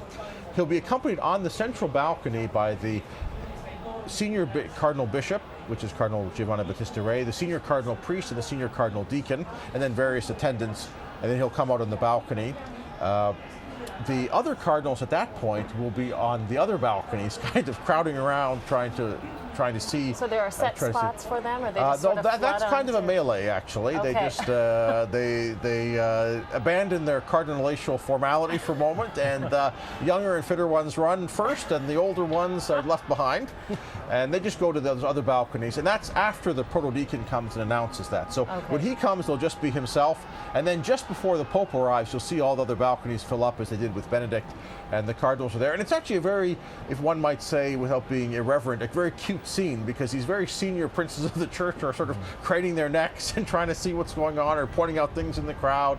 And they, of course, feel this enormous relief. The Pope himself might feel a sense of the weight of what's just happened to him, but they came here for a conclave with a solemn duty to discharge, and their work is finished. So they're actually in a very buoyant mood. And we hear the bells chiming for 8 p.m., so it's getting very, very close. A lot of anticipation. Do you think they are kind of buoyed by the crowd, just as we hope the new Holy Father will be as well, these cardinals? I would certainly think so. I would certainly think that it's a great support to them to see so many people turning out and wanting to be there. And I know, as Father said, sort of that jockeying for position. I over the last few days, I saw some video footage of the cardinals coming out onto the balcony 8 years ago, and it was remarkable to see Cardinal Givich, who of course had been Blessed Pope John Paul's personal secretary for so many years, kind of finding a niche up against the railings on the balconies here, and jostling for position with some of his brother cardinals to be able to get a glimpse with his own eyes. So. Just everyone's human, I suppose. Same interest in these sorts of things. Well, in fact, about Cardinal Givich, who was in this conclave, he wasn't a cardinal at that time. He became a cardinal under Benedict XVI afterwards, so he wasn't actually in the conclave. So this man who'd been in the papal apartment for 27 years, day by day, he was waiting just like everybody else to see who was there. And we know there are some for whom this is their first conclave. Obviously, those who were just recently. How many do we know?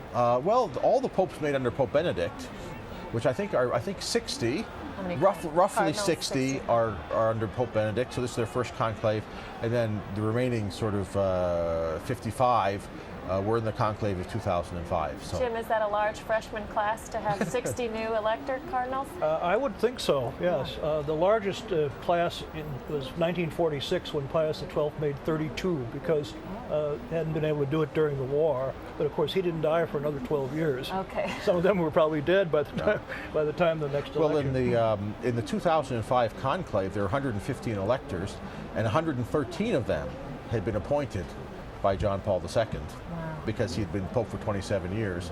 And many observers said, well, obviously the Pope was chosen as successor because he's chosen all the cardinals. Well, he chose 113 out of 115. Of the two who were not his own cardinals, one was Cardinal Baum, who was quite infirm to be elected Pope. The other one was Cardinal Ratzinger. So in a kind of a funny way, people made a joke that the Cardinals chose the one Cardinal available who John Paul didn't create. But of course, they were, although he didn't make him a Cardinal, they had a long and very close collaboration. So. If you're just tuning in, we're of course awaiting the look at our new Holy Father, and we're keeping an eye on that balcony. The bells had just started chiming for 8 p.m., but there's still nothing happening yet on the balcony. So we're anticipating, trying to figure out what we're going to see and who we're going to see. Do you think this new Pope, Michael, is going to be someone who's going to carry on in the work of John Paul and Benedict? I mean, we know certainly as the Holy Father, the Church's teachings remain the same, but do you think it's going to be that same focus, for instance, on the new evangelization? I suppose it somewhat depends on the man. But. Sure. No, I think obviously every man brings his own gifts and his own talents to the office. But yeah, clearly it's a continuity, and clearly the work of the new evangelization is a top priority of the Church universal. And so I think there's no reason to think that there's not going to be an effort to carry on and to push forward with the work, certainly the work of the new evangelization. And perhaps, depending on who we see in a few minutes walk out onto that balcony, an embracing of the media, perhaps in ways that we have not seen over the last few years, maybe even maybe more reaching back to Blessed John Paul and someone who is more comfortable on the global stage than perhaps Pope Benedict was during his tenure. So it really, I think, depends on who we see walk out on that balcony in a few minutes. Yeah.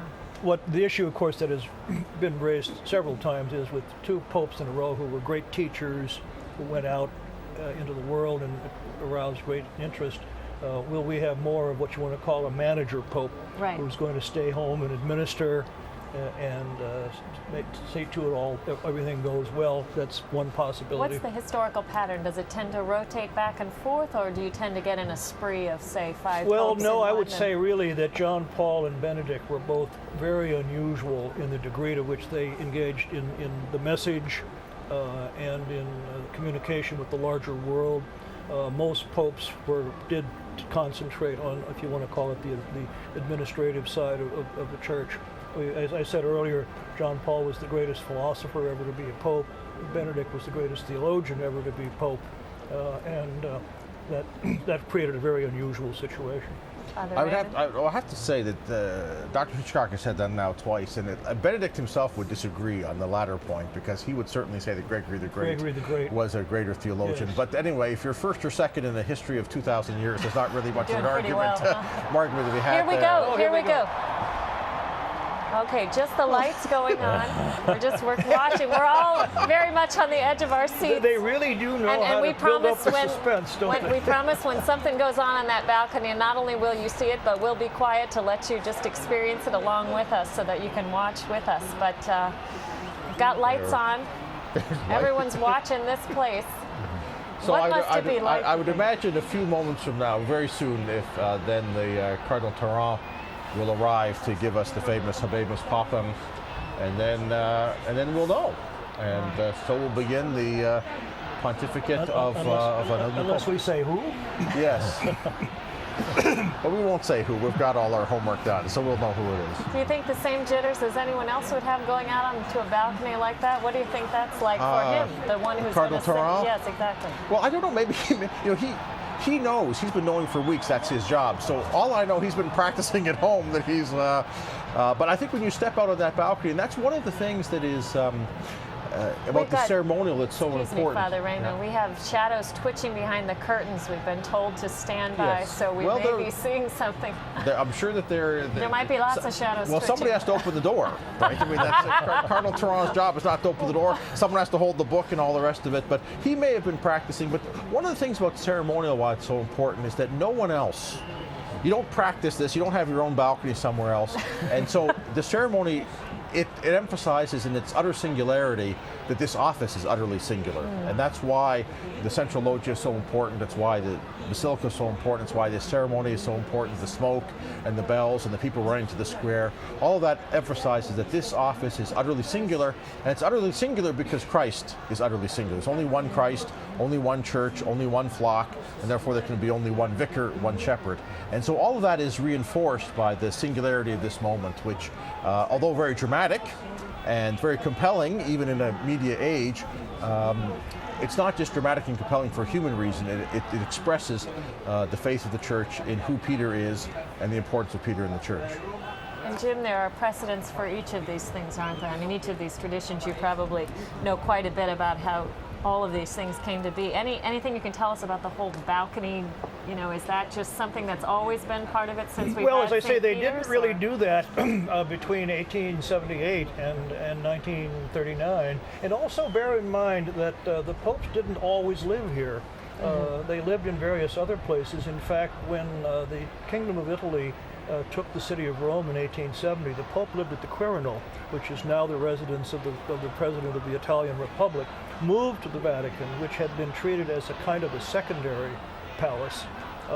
And popes lived in various other places, lived at the Lateran at some point. So the ceremonial surrounding the Vatican itself is relatively recent, I would say. And the balcony specifically, you said that was since 1939, or? Yeah, the Pope had previously. Obviously, we've had St. Peter's a lot longer. So why did they begin using the balcony for this purpose? He did at one time give his blessing urbi et orbi, but in protest against having lost the city of Rome and having been taken from him, he ceased giving that public blessing. And it wasn't revived until after 1929, when the Lateran Treaty set aside the Papal States as an independent territory. Then the Pope returned to giving his blessing, or urbi et orbi. Okay. And Michael, do you remember any of these previous? Obviously, we all remember when Joseph Ratzinger, Pope Emeritus Benedict, came out on that balcony. What about John Paul II? Do you remember that? I remember John Paul II. I was in high school at the time, and so it's officially part of the John Paul II generation. But I remember following that. I remember in some respects following John Paul I coming out as well, and as we talked about earlier, just the surprise of what a short papacy that was to have to then have the announcement of a new Holy Father again. So it brings back, yes, many memories in that respect. And the most vivid memories, of course, of 8 years ago of Cardinal Ratzinger walking out, obviously, as Benedict XVI. Yeah, and I know for so many Catholics around my age, I mean, John Paul was really the only pope we could remember. I was born a little before he was elected, but not long enough to remember much. And so, you know, it was, for us, it was like he was the only pope who had ever been pope. You know, right. you almost had the sense there was St. Peter and then there was John Paul, and there was just kind of a blur in between. So I remember the conclave and the emergence of Pope Benedict was so exciting to so many younger Catholics who'd never been able to experience this, or at least not been old enough to really experience it. And now my sense is people are even more tuned in this time because they can remember how it goes and they're interested. I don't sense any lessening of interest this time around. And in fact, you were mentioning on EWTN.com, we're seeing traffic really going through the roof, people really interested. Right. These last few days have, in fact, yesterday was the record high day in the history of EWTN.com in terms of traffic and the number of visitors coming there to get information and coming there to watch streaming video. So the interest around the globe in this and how it's playing out, you know, is just absolutely through the roof. So it was great to see that. I think the other thing we haven't commented on, but we've seen so much in the crowd here, are the number of young religious in the crowd. We've seen many women religious there who've come to the square as well, along with the seminarians, other religious.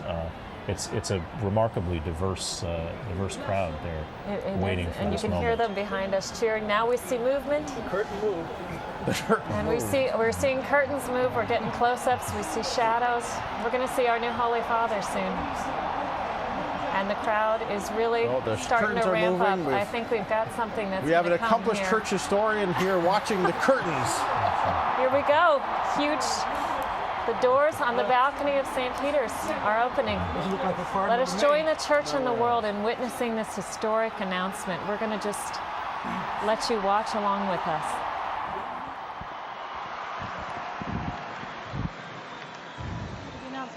Annuncio vobis gaudium magnum, habemus papam.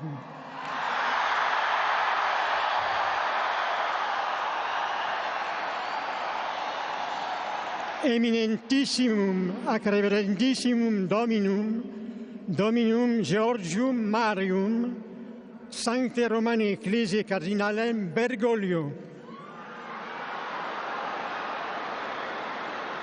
qui sibi nomen imposuit Franciscum.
All right, we've got Jorge Bergoglio is our new Holy Father.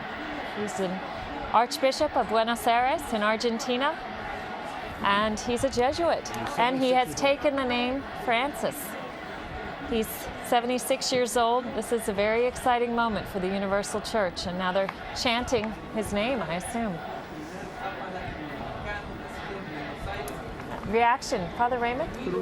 Well, Were you expecting this? This no, is a surprise. No, you heard me say what I thought earlier, and actually, to be honest, Cardinal Bergoglio, now Pope Francis, and I don't know if he'd be called Francis the First or just Francis, yeah, because we haven't had a Francis before. He's a Jesuit, which is very interesting. He didn't choose Ignatius; he chose Francis. I'm not sure he chose Francis of Assisi or Francis Xavier, who was the great Jesuit, but he's an Argentinian cardinal. He's the Archbishop of Buenos Aires, and in 2005, he was the candidate, as it were, who got the second most votes, and very well respected. But it was thought that 8 years later, at the age of 76, that his time had passed. But obviously, the cardinals who had been in his camp in 2005 were still there, and others as well. So, the first pope, of course, from Latin America, which is an enormous joy for the church, which is mostly Latin American. I'm sure in Buenos Aires at the moment that the streets are filled with people, and all over Latin America for the first Latin American pope, Jorge Bergoglio, a Jesuit, which is not common. time? The first Jesuit. The first Jesuit Pope. First Jesuit? Well, now So we've the got a first first Jesuit from Pope, our... first Argentinian, first Latin American, first Jesuit, and the first Francis. So it is a surprise, and I am surprised, and I did not expect this, and I would say that no one really did, because he was not what we were that's fair told. to So say. Michael said earlier, I think you asked Michael, was it possible for a total surprise? And he said, oh, it's always possible, but we didn't think so. Well, we got one. Exactly. Michael, your I reaction? Think, no, exactly. I think it certainly is a surprise. It's not one of the top candidates that anyone had talked about. Also older, an older man than perhaps many talked about. There was, of course, a lot of buzz going in that the Cardinals would be looking to someone perhaps in their 60s. Obviously, the Cardinals older. I believe he's 76 years old. So again, an older man, but just a remarkable choice, a surprise, really. Jim? Yes, I agree. I know his name did appear on one list that I saw very recently of the 20 top contenders, but I thought at the age of 76 he was out of contention. He must be, I think, in very good health. He must have been judged by his fellow Cardinals to be up to the position. And it's really very significant that he did finish second the last time around, or at least that's what we're reliably told. He has a reputation of being quite orthodox, of being pretty, well, we want to use the word conservative, but of course every pope would be.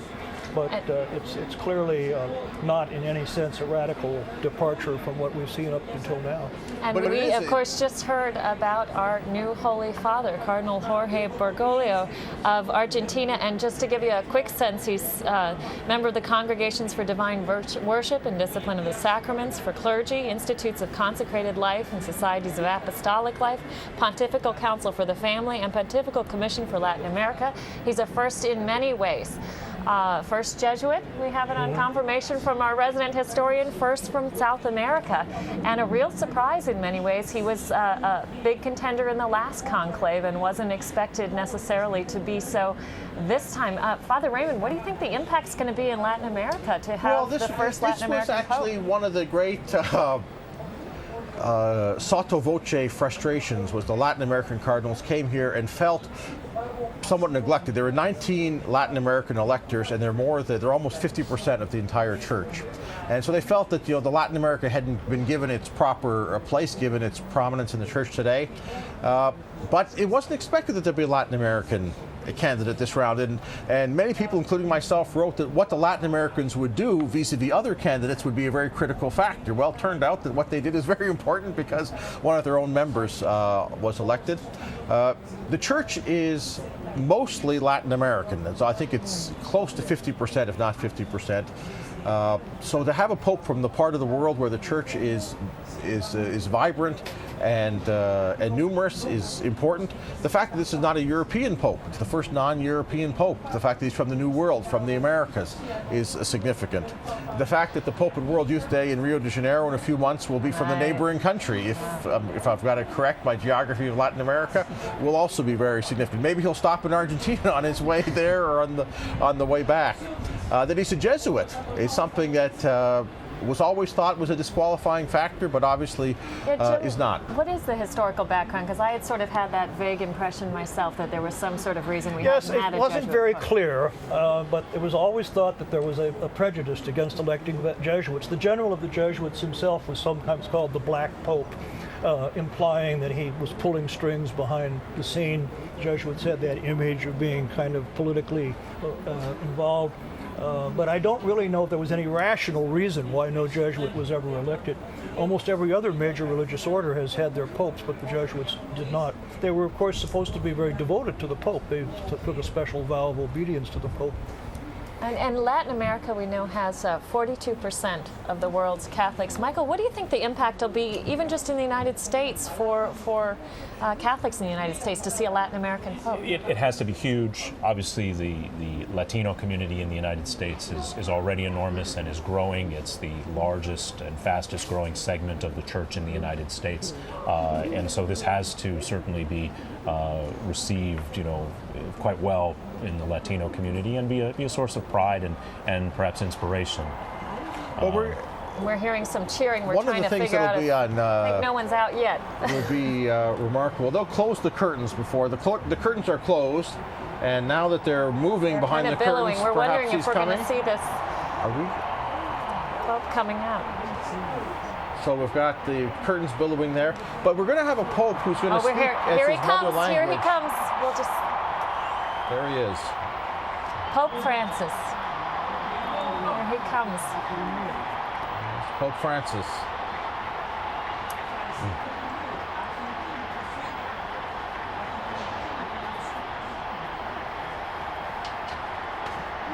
What an awesome moment that must be. The first non-European pope on the balcony. That's Monsignor Guido Marini behind him, the papal master of ceremonies, and he is now looking at a Rome filled with pilgrims cheering for him and praying for him, as we are all around the world. The bands you hear are the playing band below. playing? Yes.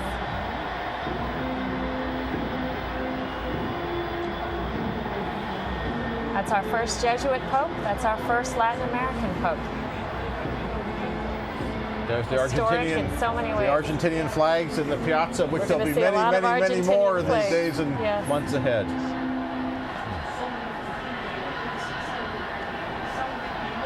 And we have 76 years old. We're pretty sure that's his. Yes. So he 76 looks years like a old. healthy. Yes. And there you see, if you look on the balconies on either side, there are the cardinals all lined up there, Oh, trying to see how the world greets their work. must be a moment of exhilaration and pride as well. And you can see in Pope Francis there, he's standing, taking it in. I think you feel the weight of the moment on him.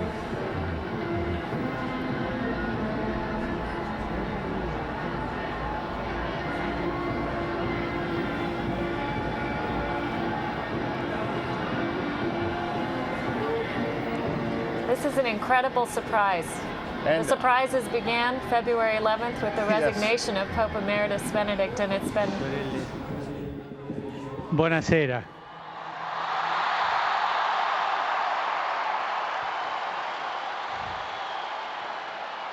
Voi sapete che il dovere del conclave era di dare un vescovo a Roma. Sembra che i miei fratelli cardinali sono andati a prenderlo quasi alla fine del mondo, ma siamo qui.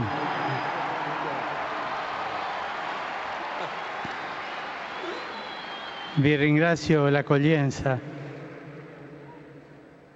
la comunità diocesana di Roma, al suo vescovo. Grazie. E prima di tutto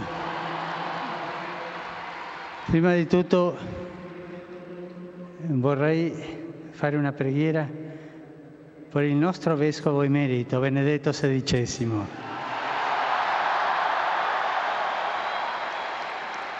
Preghiamo tutte insieme per lui, perché il Signore lo benedica e la Madonna lo custodisca.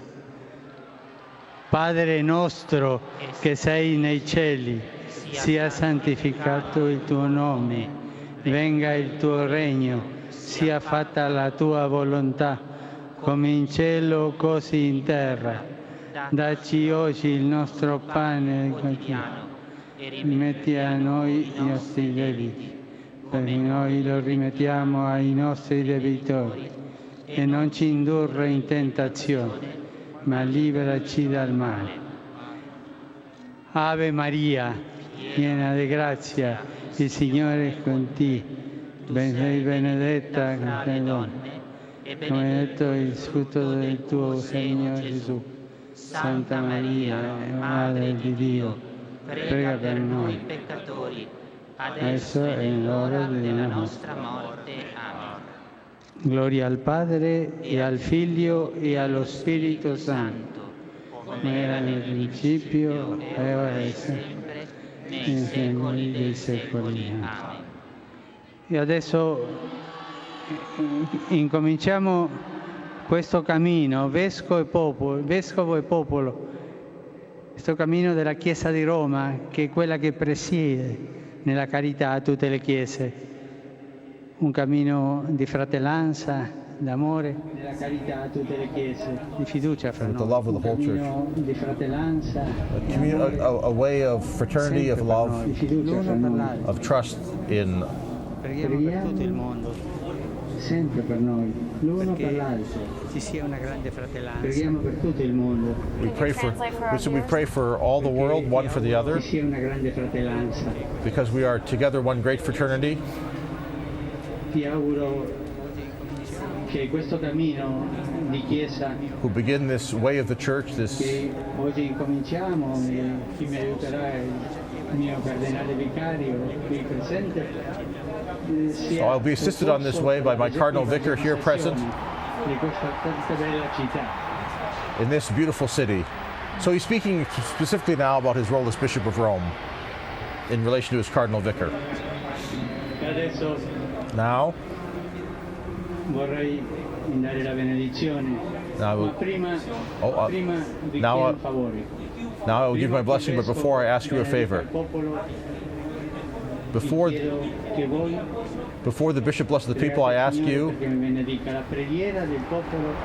Chiedete I la ask you to ask the Lord to bless me. So before the Bishop blesses the people, I ask that you ask the Lord that he might bless me. Facciamo in silenzio We together in questa silence. preghiera di voi su di me. So we ask in silence, may the people pray over me, or pray for the Lord to bless me.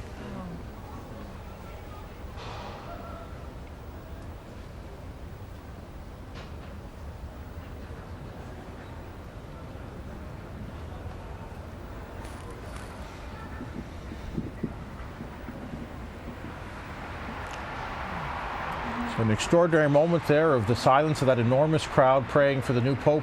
He says, before I bless you as your new bishop, as your new Pope, I ask that you ask the Lord to bless me.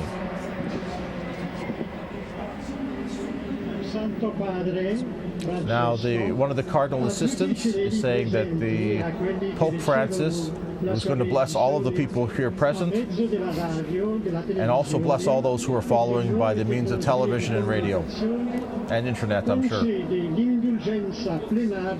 and concedes to everyone present who receives the blessing the plenary indulgence. Preghiamo Dio Onnipotente perché conservi a lungo il Papa a guida della Chiesa. We pray now for the new Pope that he may long guide the Church in peace and unity. And now the formal blessing will be given.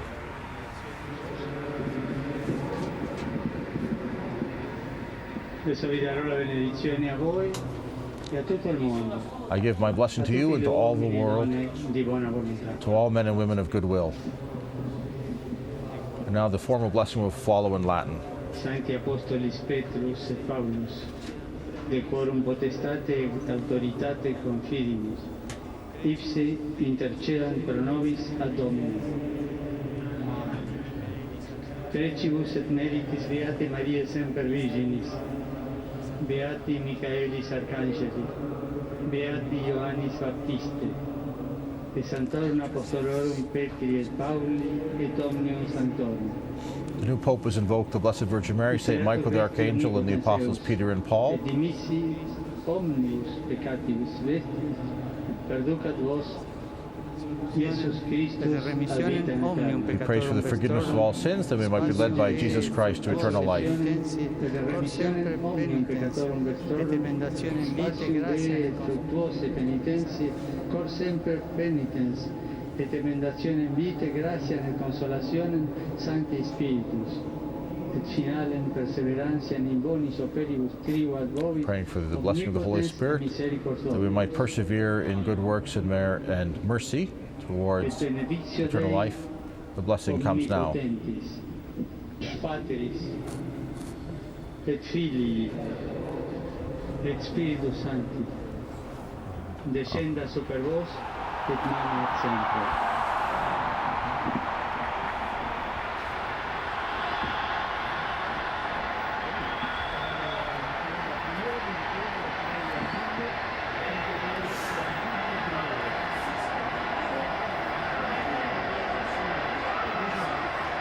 There's Pope Francis. An amazing moment.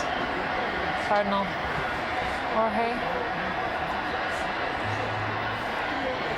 Bergoglio, and now Pope Francis, our first Jesuit Pope, and our first Pope in South America.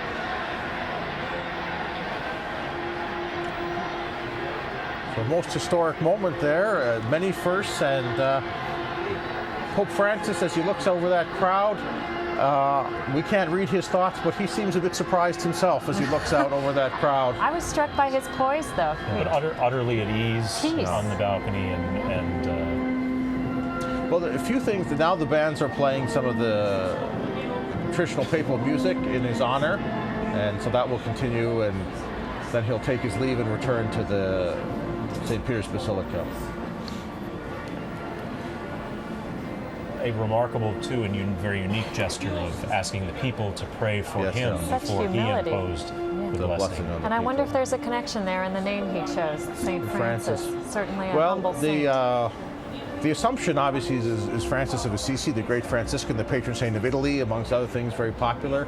But the other great St. Francis is St. Francis Xavier, who's the greatest of the Jesuits after St. Ignatius. So he'll explain, I'm sure, in due course what the meaning is there. But very interesting, he appeared on the balcony without the red cape, the mozzetta that both John Paul II wore and Benedict wore, the simple cross, and for the most part, we're just watching him. He's asking you what comes next, and or maybe he's asked for something. Maybe he's going to ask for the microphone again, and very simple presentation of himself. Now we hear the crowd. Here he goes, speaking again. Brothers and sisters, thank you many for your presence. Pray for me.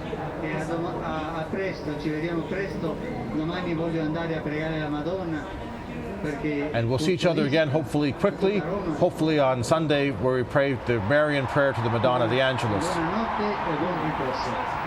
Good night and good rest. So he said, I hope we see each other soon, which would be Sunday for the Angelus, the prayer to the Madonna.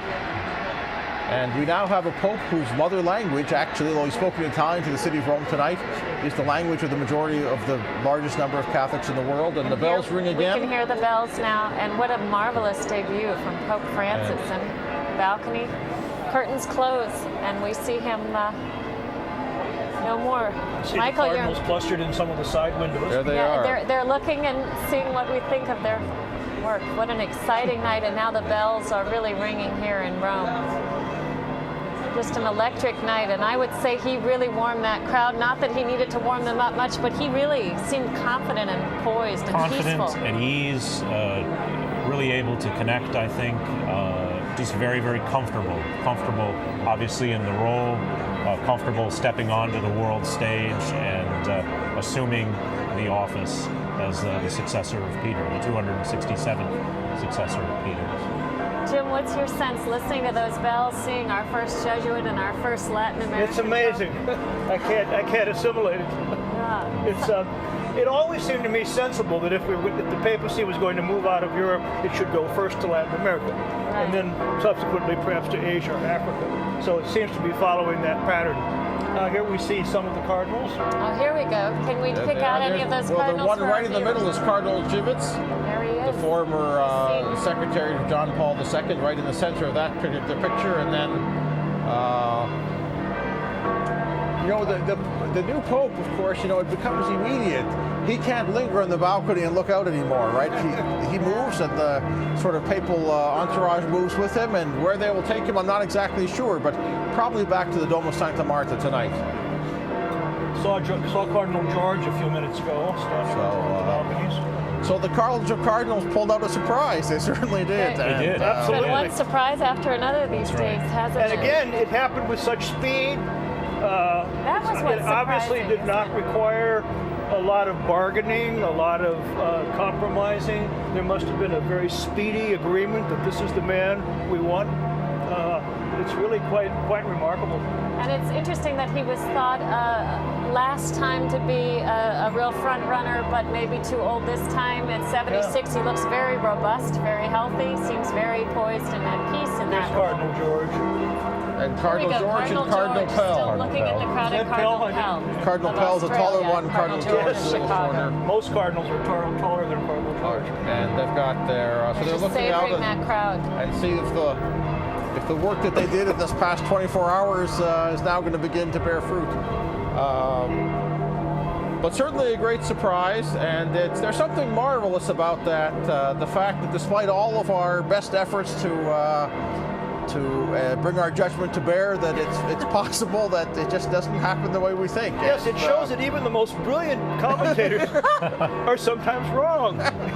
So, but a Latin American Pope, and it may simply have been that the Cardinals looking around and recalling the judgment they had made 8 years ago about this man's qualities, thought those qualities were still there, and the fact that he was 8 years older really wasn't that important, and perhaps everybody else put too much stock in that, and here we have now Pope Francis. And a remarkable thing, the first Jesuit, people talk about rivalries, as it were, between the religious orders, and the first Jesuit Pope takes the name of the great Franciscan. And if it is the Franciscan, we have to see. He'll say... It could be Francis de Sales. It could be Francis de Sales. But the area of the world I'm from, Goa in India, where my ancestors are from, was the patron saint is Francis Xavier. So maybe we'll use that as our working hypothesis for the rest of the evening. Well, and as a cardinal, his titular church here in Rome has been St. Robert Bellarmine. Okay. Is it really? So, the great Jesuit One of the great Jesuits, former rector of the Gregorian, one of the great Jesuit saints. So. And he was ordained for the Jesuits December 13th, 1969, Feast of St. Lucy, right? Is that what we've got? And he was a novice master in San Miguel, where he also taught theology. He was a provincial for Argentina, rector of the Philosophical and Theological Faculty of San Miguel, completed his doctoral dissertation in Germany. Then he served as a confessor and spiritual director in Cordoba, and he was appointed bishop, titular bishop of Auca and auxiliary bishop of Buenos Aires in 1992. And 1997, co-appointed coadjutor Archbishop of Buenos Aires.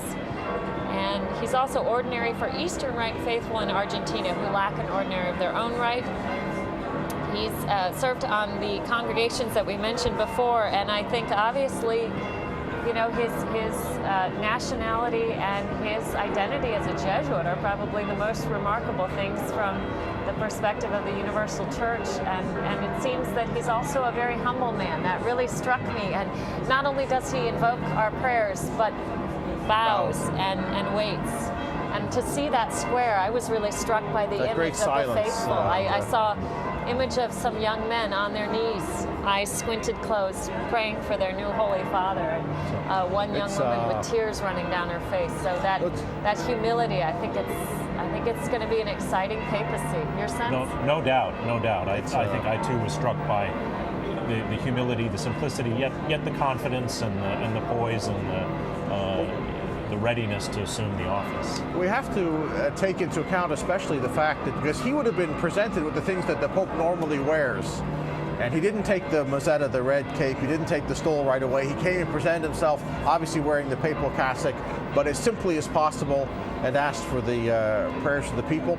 And as we remarked yesterday, the March 12th, that date the conclave began, it's the anniversary of the date that St. Ignatius and St. Francis Xavier were canonized back in 1622. That doesn't mean a lot. It was just a sort of an interesting historical bit, but when you end up on the next day with the first Jesuit Pope, you might think that Ignatius and Francis Xavier were hard at work in the conclave. Along with the Holy Spirit.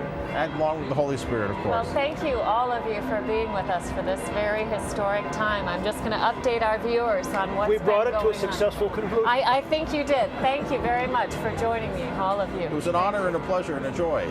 Great joy. There's great joy in Rome today. We have the bells ringing. We have a new Pope, Pope Francis. He's a Jesuit from Argentina. He's our first Jesuit Pope, and he's our first Pope from Latin America. So this is a very exciting time for the Church. And it was a long wait.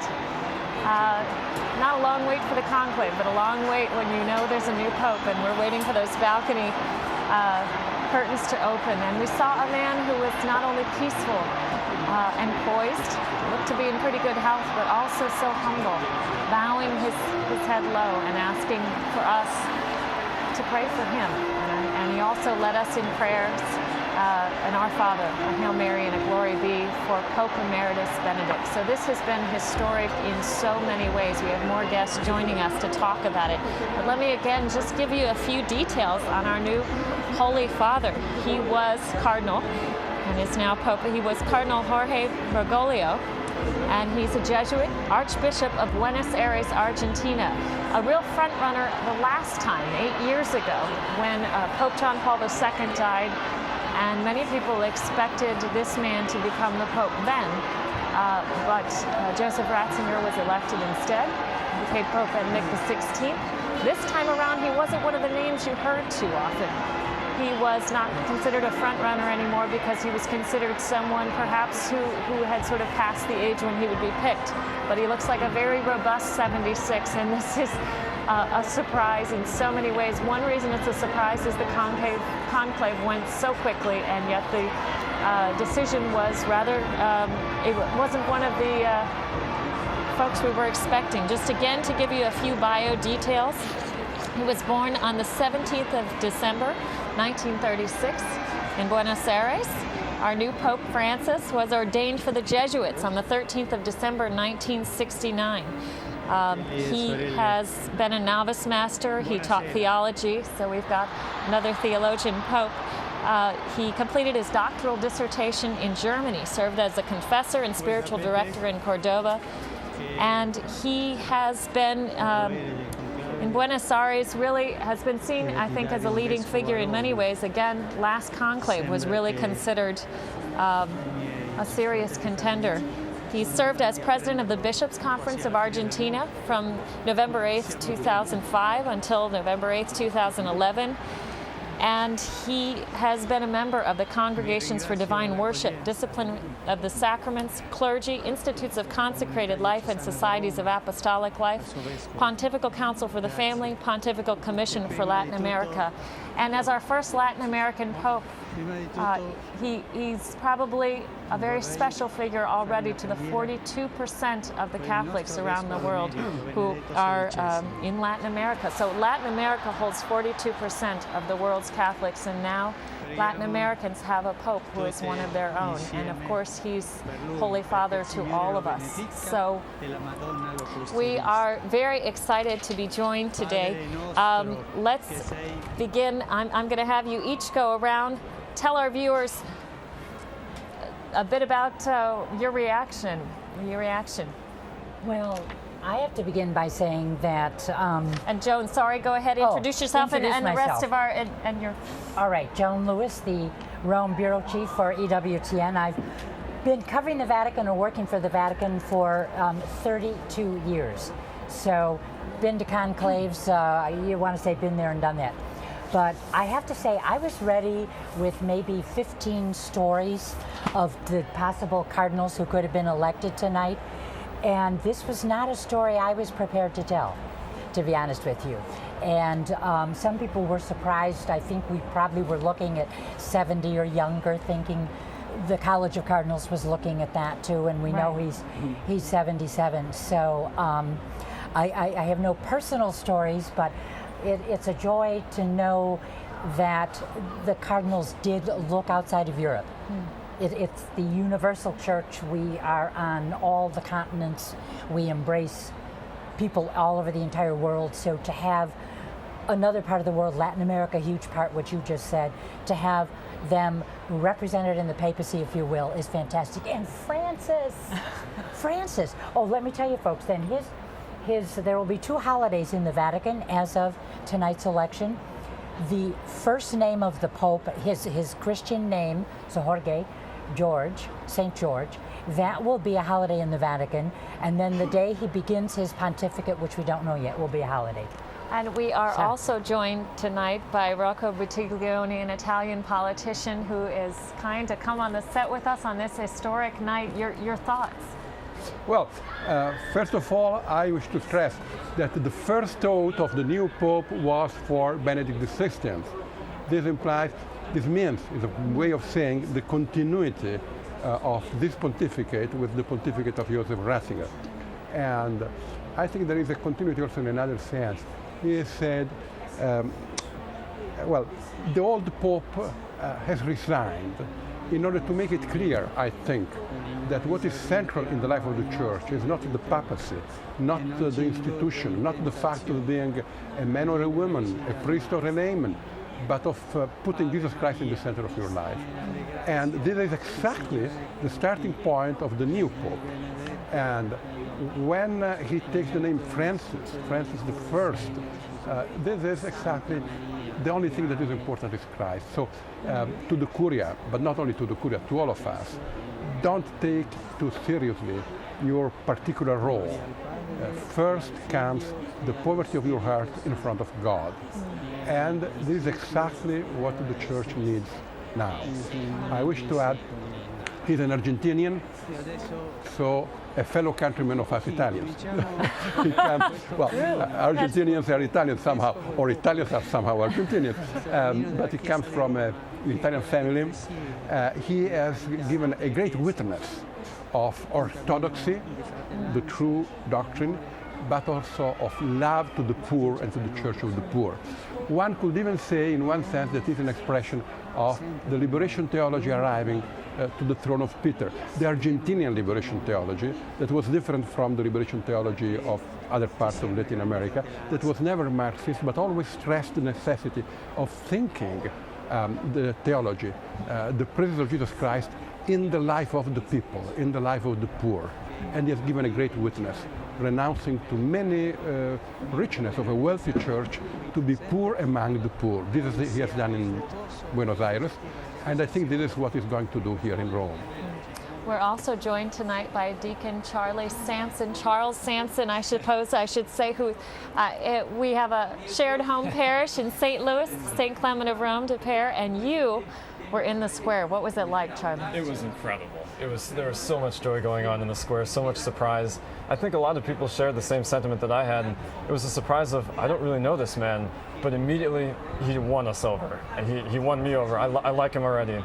From the first words that he said after that kind of stoic stance of real seriousness, very composed, looking like Pius XII or even Paul VI, and then he said, "Good evening, everyone," and everybody just erupted in cheer. It was amazing.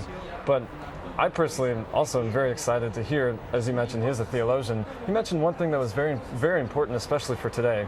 We celebrate, yes, the Catholicity of the Church, meaning its expansion, its universal expansion, but it's not only the fact that we're so diverse, it's that we're so diverse united around one.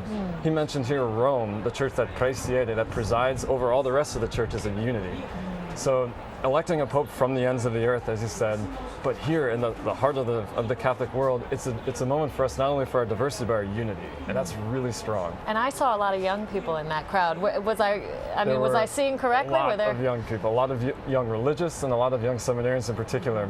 I could see them dotted throughout the crowd, and it was the voices that were raising were high pitched. They were young voices. They were full. It was amazing. Great deal of excitement. And Joan, as we mentioned before, this was a surprise in many ways, and even the way he began was very humble and surprising. As Rocco mentioned, he begins with prayers for our Pope Emeritus, who in itself that's a surprise to have a Pope Emeritus.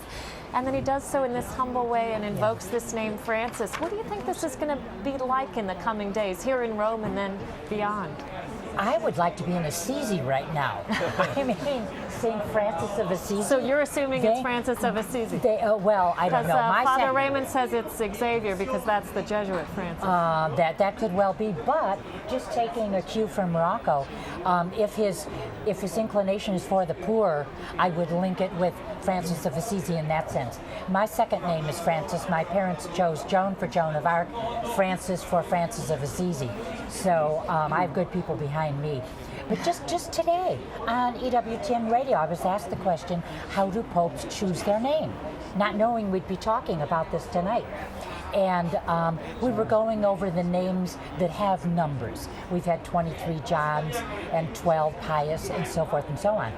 And so we were trying to think of a name that there had not been other than Peter the First. What name had no Pope use? Well, we found out tonight, didn't we? And I don't know if we have time on the show, but I brought something that is extraordinarily rare.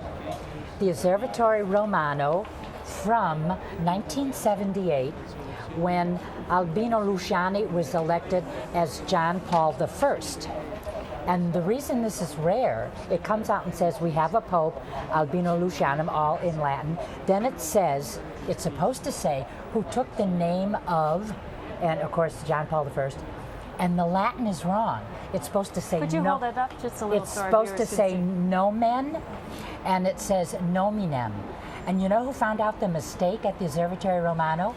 The 15-year-old son of the editor, Valerio Volpini, had just started studying Latin. and he said to his dad, I don't think that's the right Latin. They stopped the presses and took it off the market, but I have a copy. Rocco, I want to ask you, it's good to have Joan. You've got, Joan's got her finger on anything Rome, Yes. so we go to her for anything but certainly... Be careful when you talk to her. Okay, you would have a perspective, as Deacon Charlie mentioned. He really spoke to the people of Rome as well. You know, where I'm from far away, but I'm here, just as John Paul II did when he emerged. Yes. You know, and how do the Italian people seem to very much intuitively and quickly embrace the Bishop of Rome? Do you think we're going to see the same thing here with our new Pope?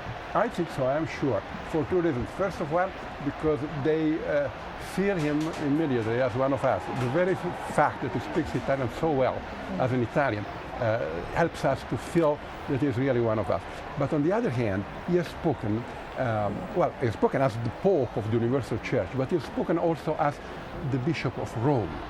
He has made a reference to Maria Auxilium Christianorum. I also know some Latin. Mary, help of Christians. It is Mary Salus Populi Romani, Mary, the help of the Roman people. And Roman feels this as one of us. He knows us. He will be our father.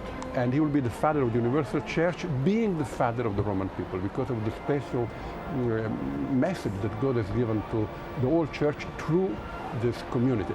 And is of course not the first pope coming from non-European countries. A certain Peter, the first pope, also came from non-European countries. Good point to and make. many others. It is not the only one. In the first centuries, we have many popes who come from, well, not from America, I'm sorry, but from Africa and Asia. Well, Exactly. Right. And let's, Deacon Charlie, just your sense, and I asked Michael Warsaw this question as well, as an American, what do you think the impact's going to be to have a pope from Argentina? What do you think? Obviously, it's not North America, but we know that the faith is very much the picture of the faith in the United States is in many ways folks descended from Latin America or do you think there's going to be a special enthusiasm and excitement that's even going to pass over into North America in the sense of this is kind of one of our own and part of the Americas in that sense? Amen. I completely agree. I think there will be a lot of points of contact. One of them will be the language in the sense that he speaks Spanish. Yeah. You could even hear it in the accent when he said preghiamo. So I think there will be a great point of contact with a lot of Americans that do speak Spanish themselves, and we're all learning it too. Right. But I think it'll make the mystery of the Petrine ministry of the papacy come a little closer to home.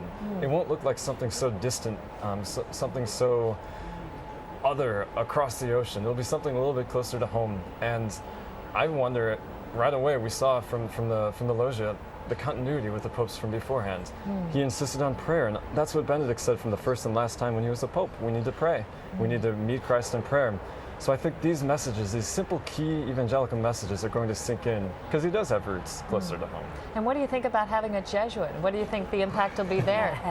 Well, I attended a Jesuit high school, college, and now a graduate school. So I think being a theologian and a Jesuit, we will probably be hearing a lot of him in the classroom, for sure, at least. And Joan, do you have any sense here in Rome, what are things going to be like in the next few days as Romans get accustomed to their new Holy Father? He mentioned, I'll see you on Sunday. So what comes next in that sense? He said, and I'll see you in coming days. And he said tomorrow he wanted to pray to the Virgin. I didn't hear if he mentioned a shrine or had a particular Virgin where he was going to go. There's a lot he's going to have to do, of course. You know, his plan is first Mass. And the heads of state will be coming to that. The city of Rome has set aside €4.5 million to get things ready for his first Mass. But I think, really going back to also what Rocco said, the continuity with the Argentinians, because there's probably half of the people in that square, the Italians tonight, who probably went around saying, I've got an uncle in Buenos Aires. I've got, they're going to have a relative. And I think what Deacon Charlie said is going to be true in America. They're going to think of a relative they have in Argentina. So that will be there too, but the relief we have a Pope.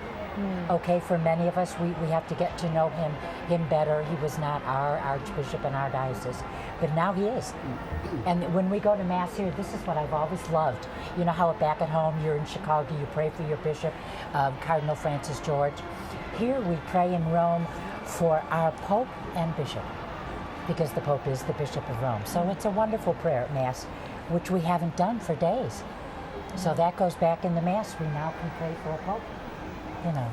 Okay, I just want to, we're running out of time, but any final thoughts from you about this new Pope this evening, what it feels like to be here on this historic night? Well, it is of course an historical event.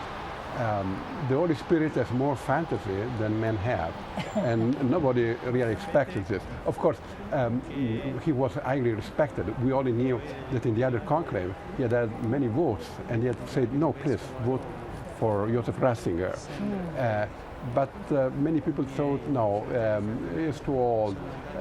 It is clear that the Holy Spirit can make young those who are old according to the measure of man. And so I think it will be a Pope that will rejuvenate the Church. And it gives us a perspective. Very often we think in terms of progress. And when we say the Church must adequate herself to the human progress, and we think of a few countries very secularized in Europe, and it's a bit in the United States, but less.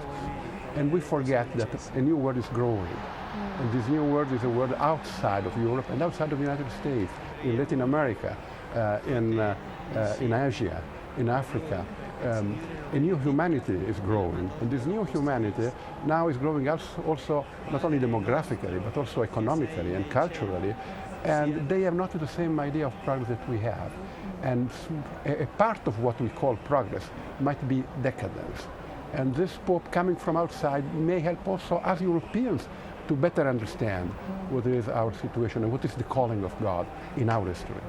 Our faith is ever ancient, ever new. Well, thank you, all of you, for being with us. Congratulations to the Church tonight. That's right. We have a new Holy Father. Well, that's all for now.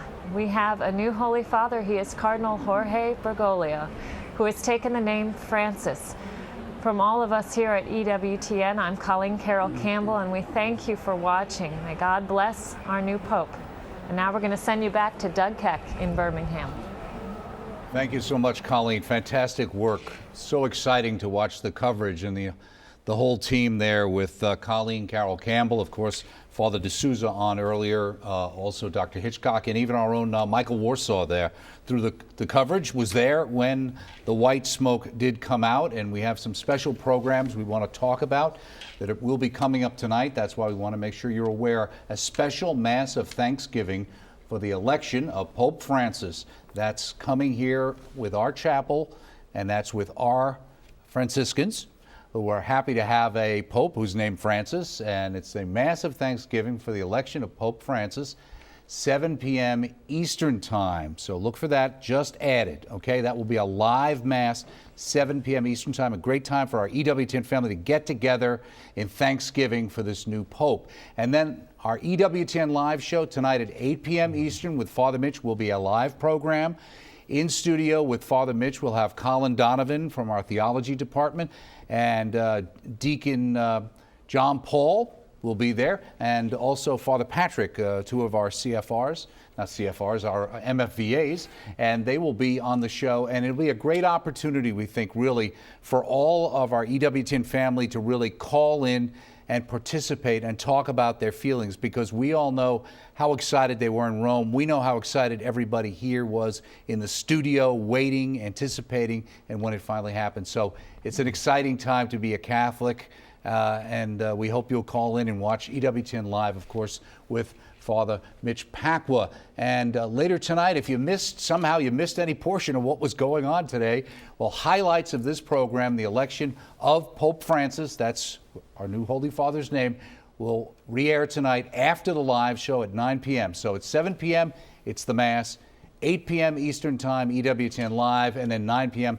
we'll re-air highlights of the election of Pope Francis with Colleen Carroll Campbell and her team. So look for that all tonight right here on EWTN. And Tom, you and I have been on and off holding vigil early in the morning, watching it from our studios here at EWTN, trying to connect to our family out there and keeping them aware of everything that's going on. What's your reaction? I have to tell you, people say, are you surprised? Somewhat surprised, but not completely, because Bergoglio, Cardinal Bergoglio, I thought back in 2005, he was one of the leading papabile. The Bishop of he was one in the early running, right? Absolutely. And I must confess, I thought, well, maybe they won't go north of 75 in terms of age. But they did, but he is very solid, very faithful, an Italian heritage, educated in Germany, obviously Latin American cultural, ethnic roots in terms of growing up there, and communion liberation background, a Jesuit, so a lot of international connections. Right, really covers a lot of territory, so right? Ecclesiastically well networked to gain knowledge of different people and for people to gain a knowledge of him so that he would get more likely to be elected. It was interesting, too, how he came out, just the poise he had, the serenity. Deacon Sampson mentioned about reminding him of Paul VI and Pius XII, and that's what we were talking about ourselves. And that he almost looked at that serenity and poise, almost like a Hollywood movie figure. But I mean, really but being authentic, not acting, but being authentic about it. And so wonderful to see that. Well, without knowing, certainly Franciscan, simple. There were some comments that I know Father D'Souza mentioned about not coming out with the red cape. A very simple, humble man. That was obvious as he spoke. And one of the things I wanted to mention right before we went is that we've actually had a relationship when he was as the Cardinal Archbishop down there in Buenos Aires. And he actually did a television program in Spanish as part of our Spanish network. And we hope to be putting some of that material on our YouTube site and include that in some of our coverage in the next day or two. But he has been a good friend of EWTN, and so we have all of our Spanish channel people who've worked with him and our marketing people down in Buenos Aires and in that area are really excited that he has been chosen Pope. Sure, and I think two of the things you said hit on, that he was cooperating with us, obviously committed to the new evangelization, working with us on that regard. Taking the name Francis, while he is known as a pillar of orthodoxy, he is known for his charity, he's known for his pastoral nature, his prudence, his humility. That name Francis, taking that, the Poverello, that is reflected in the choice of that name. Also, when he leads the people, first he leads the people in prayer, then very humble, yet liturgically precise. He asked them to pray, not to pray over me for a blessing as if they could do that to a pope, but rather, please pray for me and ask the Lord to bless me. So beautifully, that the humility and all that, just a wonderful touch. So known for his orthodoxy, and also in terms of one other thing that he said, he spoke to people, say, do not refuse to baptize children who are born out of wedlock. And so, in solidarity with people who are marginalized. On the other hand, speaking against same-sex marriage, because that is not good for children. And that's one of the things, obviously, as we're out of time here, the idea, and the coverage will continue. Just a couple of things to mention. We'll learn a lot more. People will be digging in to find out more about his background, some of the things that you're talking about, information on that. And so just don't forget that tomorrow we still have Vatican Daily after the morning Mass, as we have had. So Colleen Carroll Campbell and her team will be there for Vatican Daily, and Raymond will be back either with Live from the Vatican or his special World Over, or some combination therein of. And the best thing to do is go to EWTN.com to find out about all the times that everything's happening across the various time zones, okay? There's a lot happening. We're not going anywhere. We're going to be covering this until the Pope is installed, and that should be coming up. It's going to take several days. I don't know that we have the exact date. Some mention about the beginning of next week. We'll have to see. And we're just out of time. And don't forget to look tonight. We've got a special Mass in honor of the Holy Father with our friars. That's at 7 p.m. Eastern. Then 8 p.m. Eastern, Father Mitch, special live show talking all about this. Open phones for you, and highlights will be re-aired as well tonight. And that's highlights of the election of Pope Francis at 9 p.m. tonight. If you missed anything, otherwise, go to our website. It's all there. Thanks so much, Tom. Thank you, Stay Doug. with us right here with EWTN. It's exciting. Habemos Papam. We have a Pope.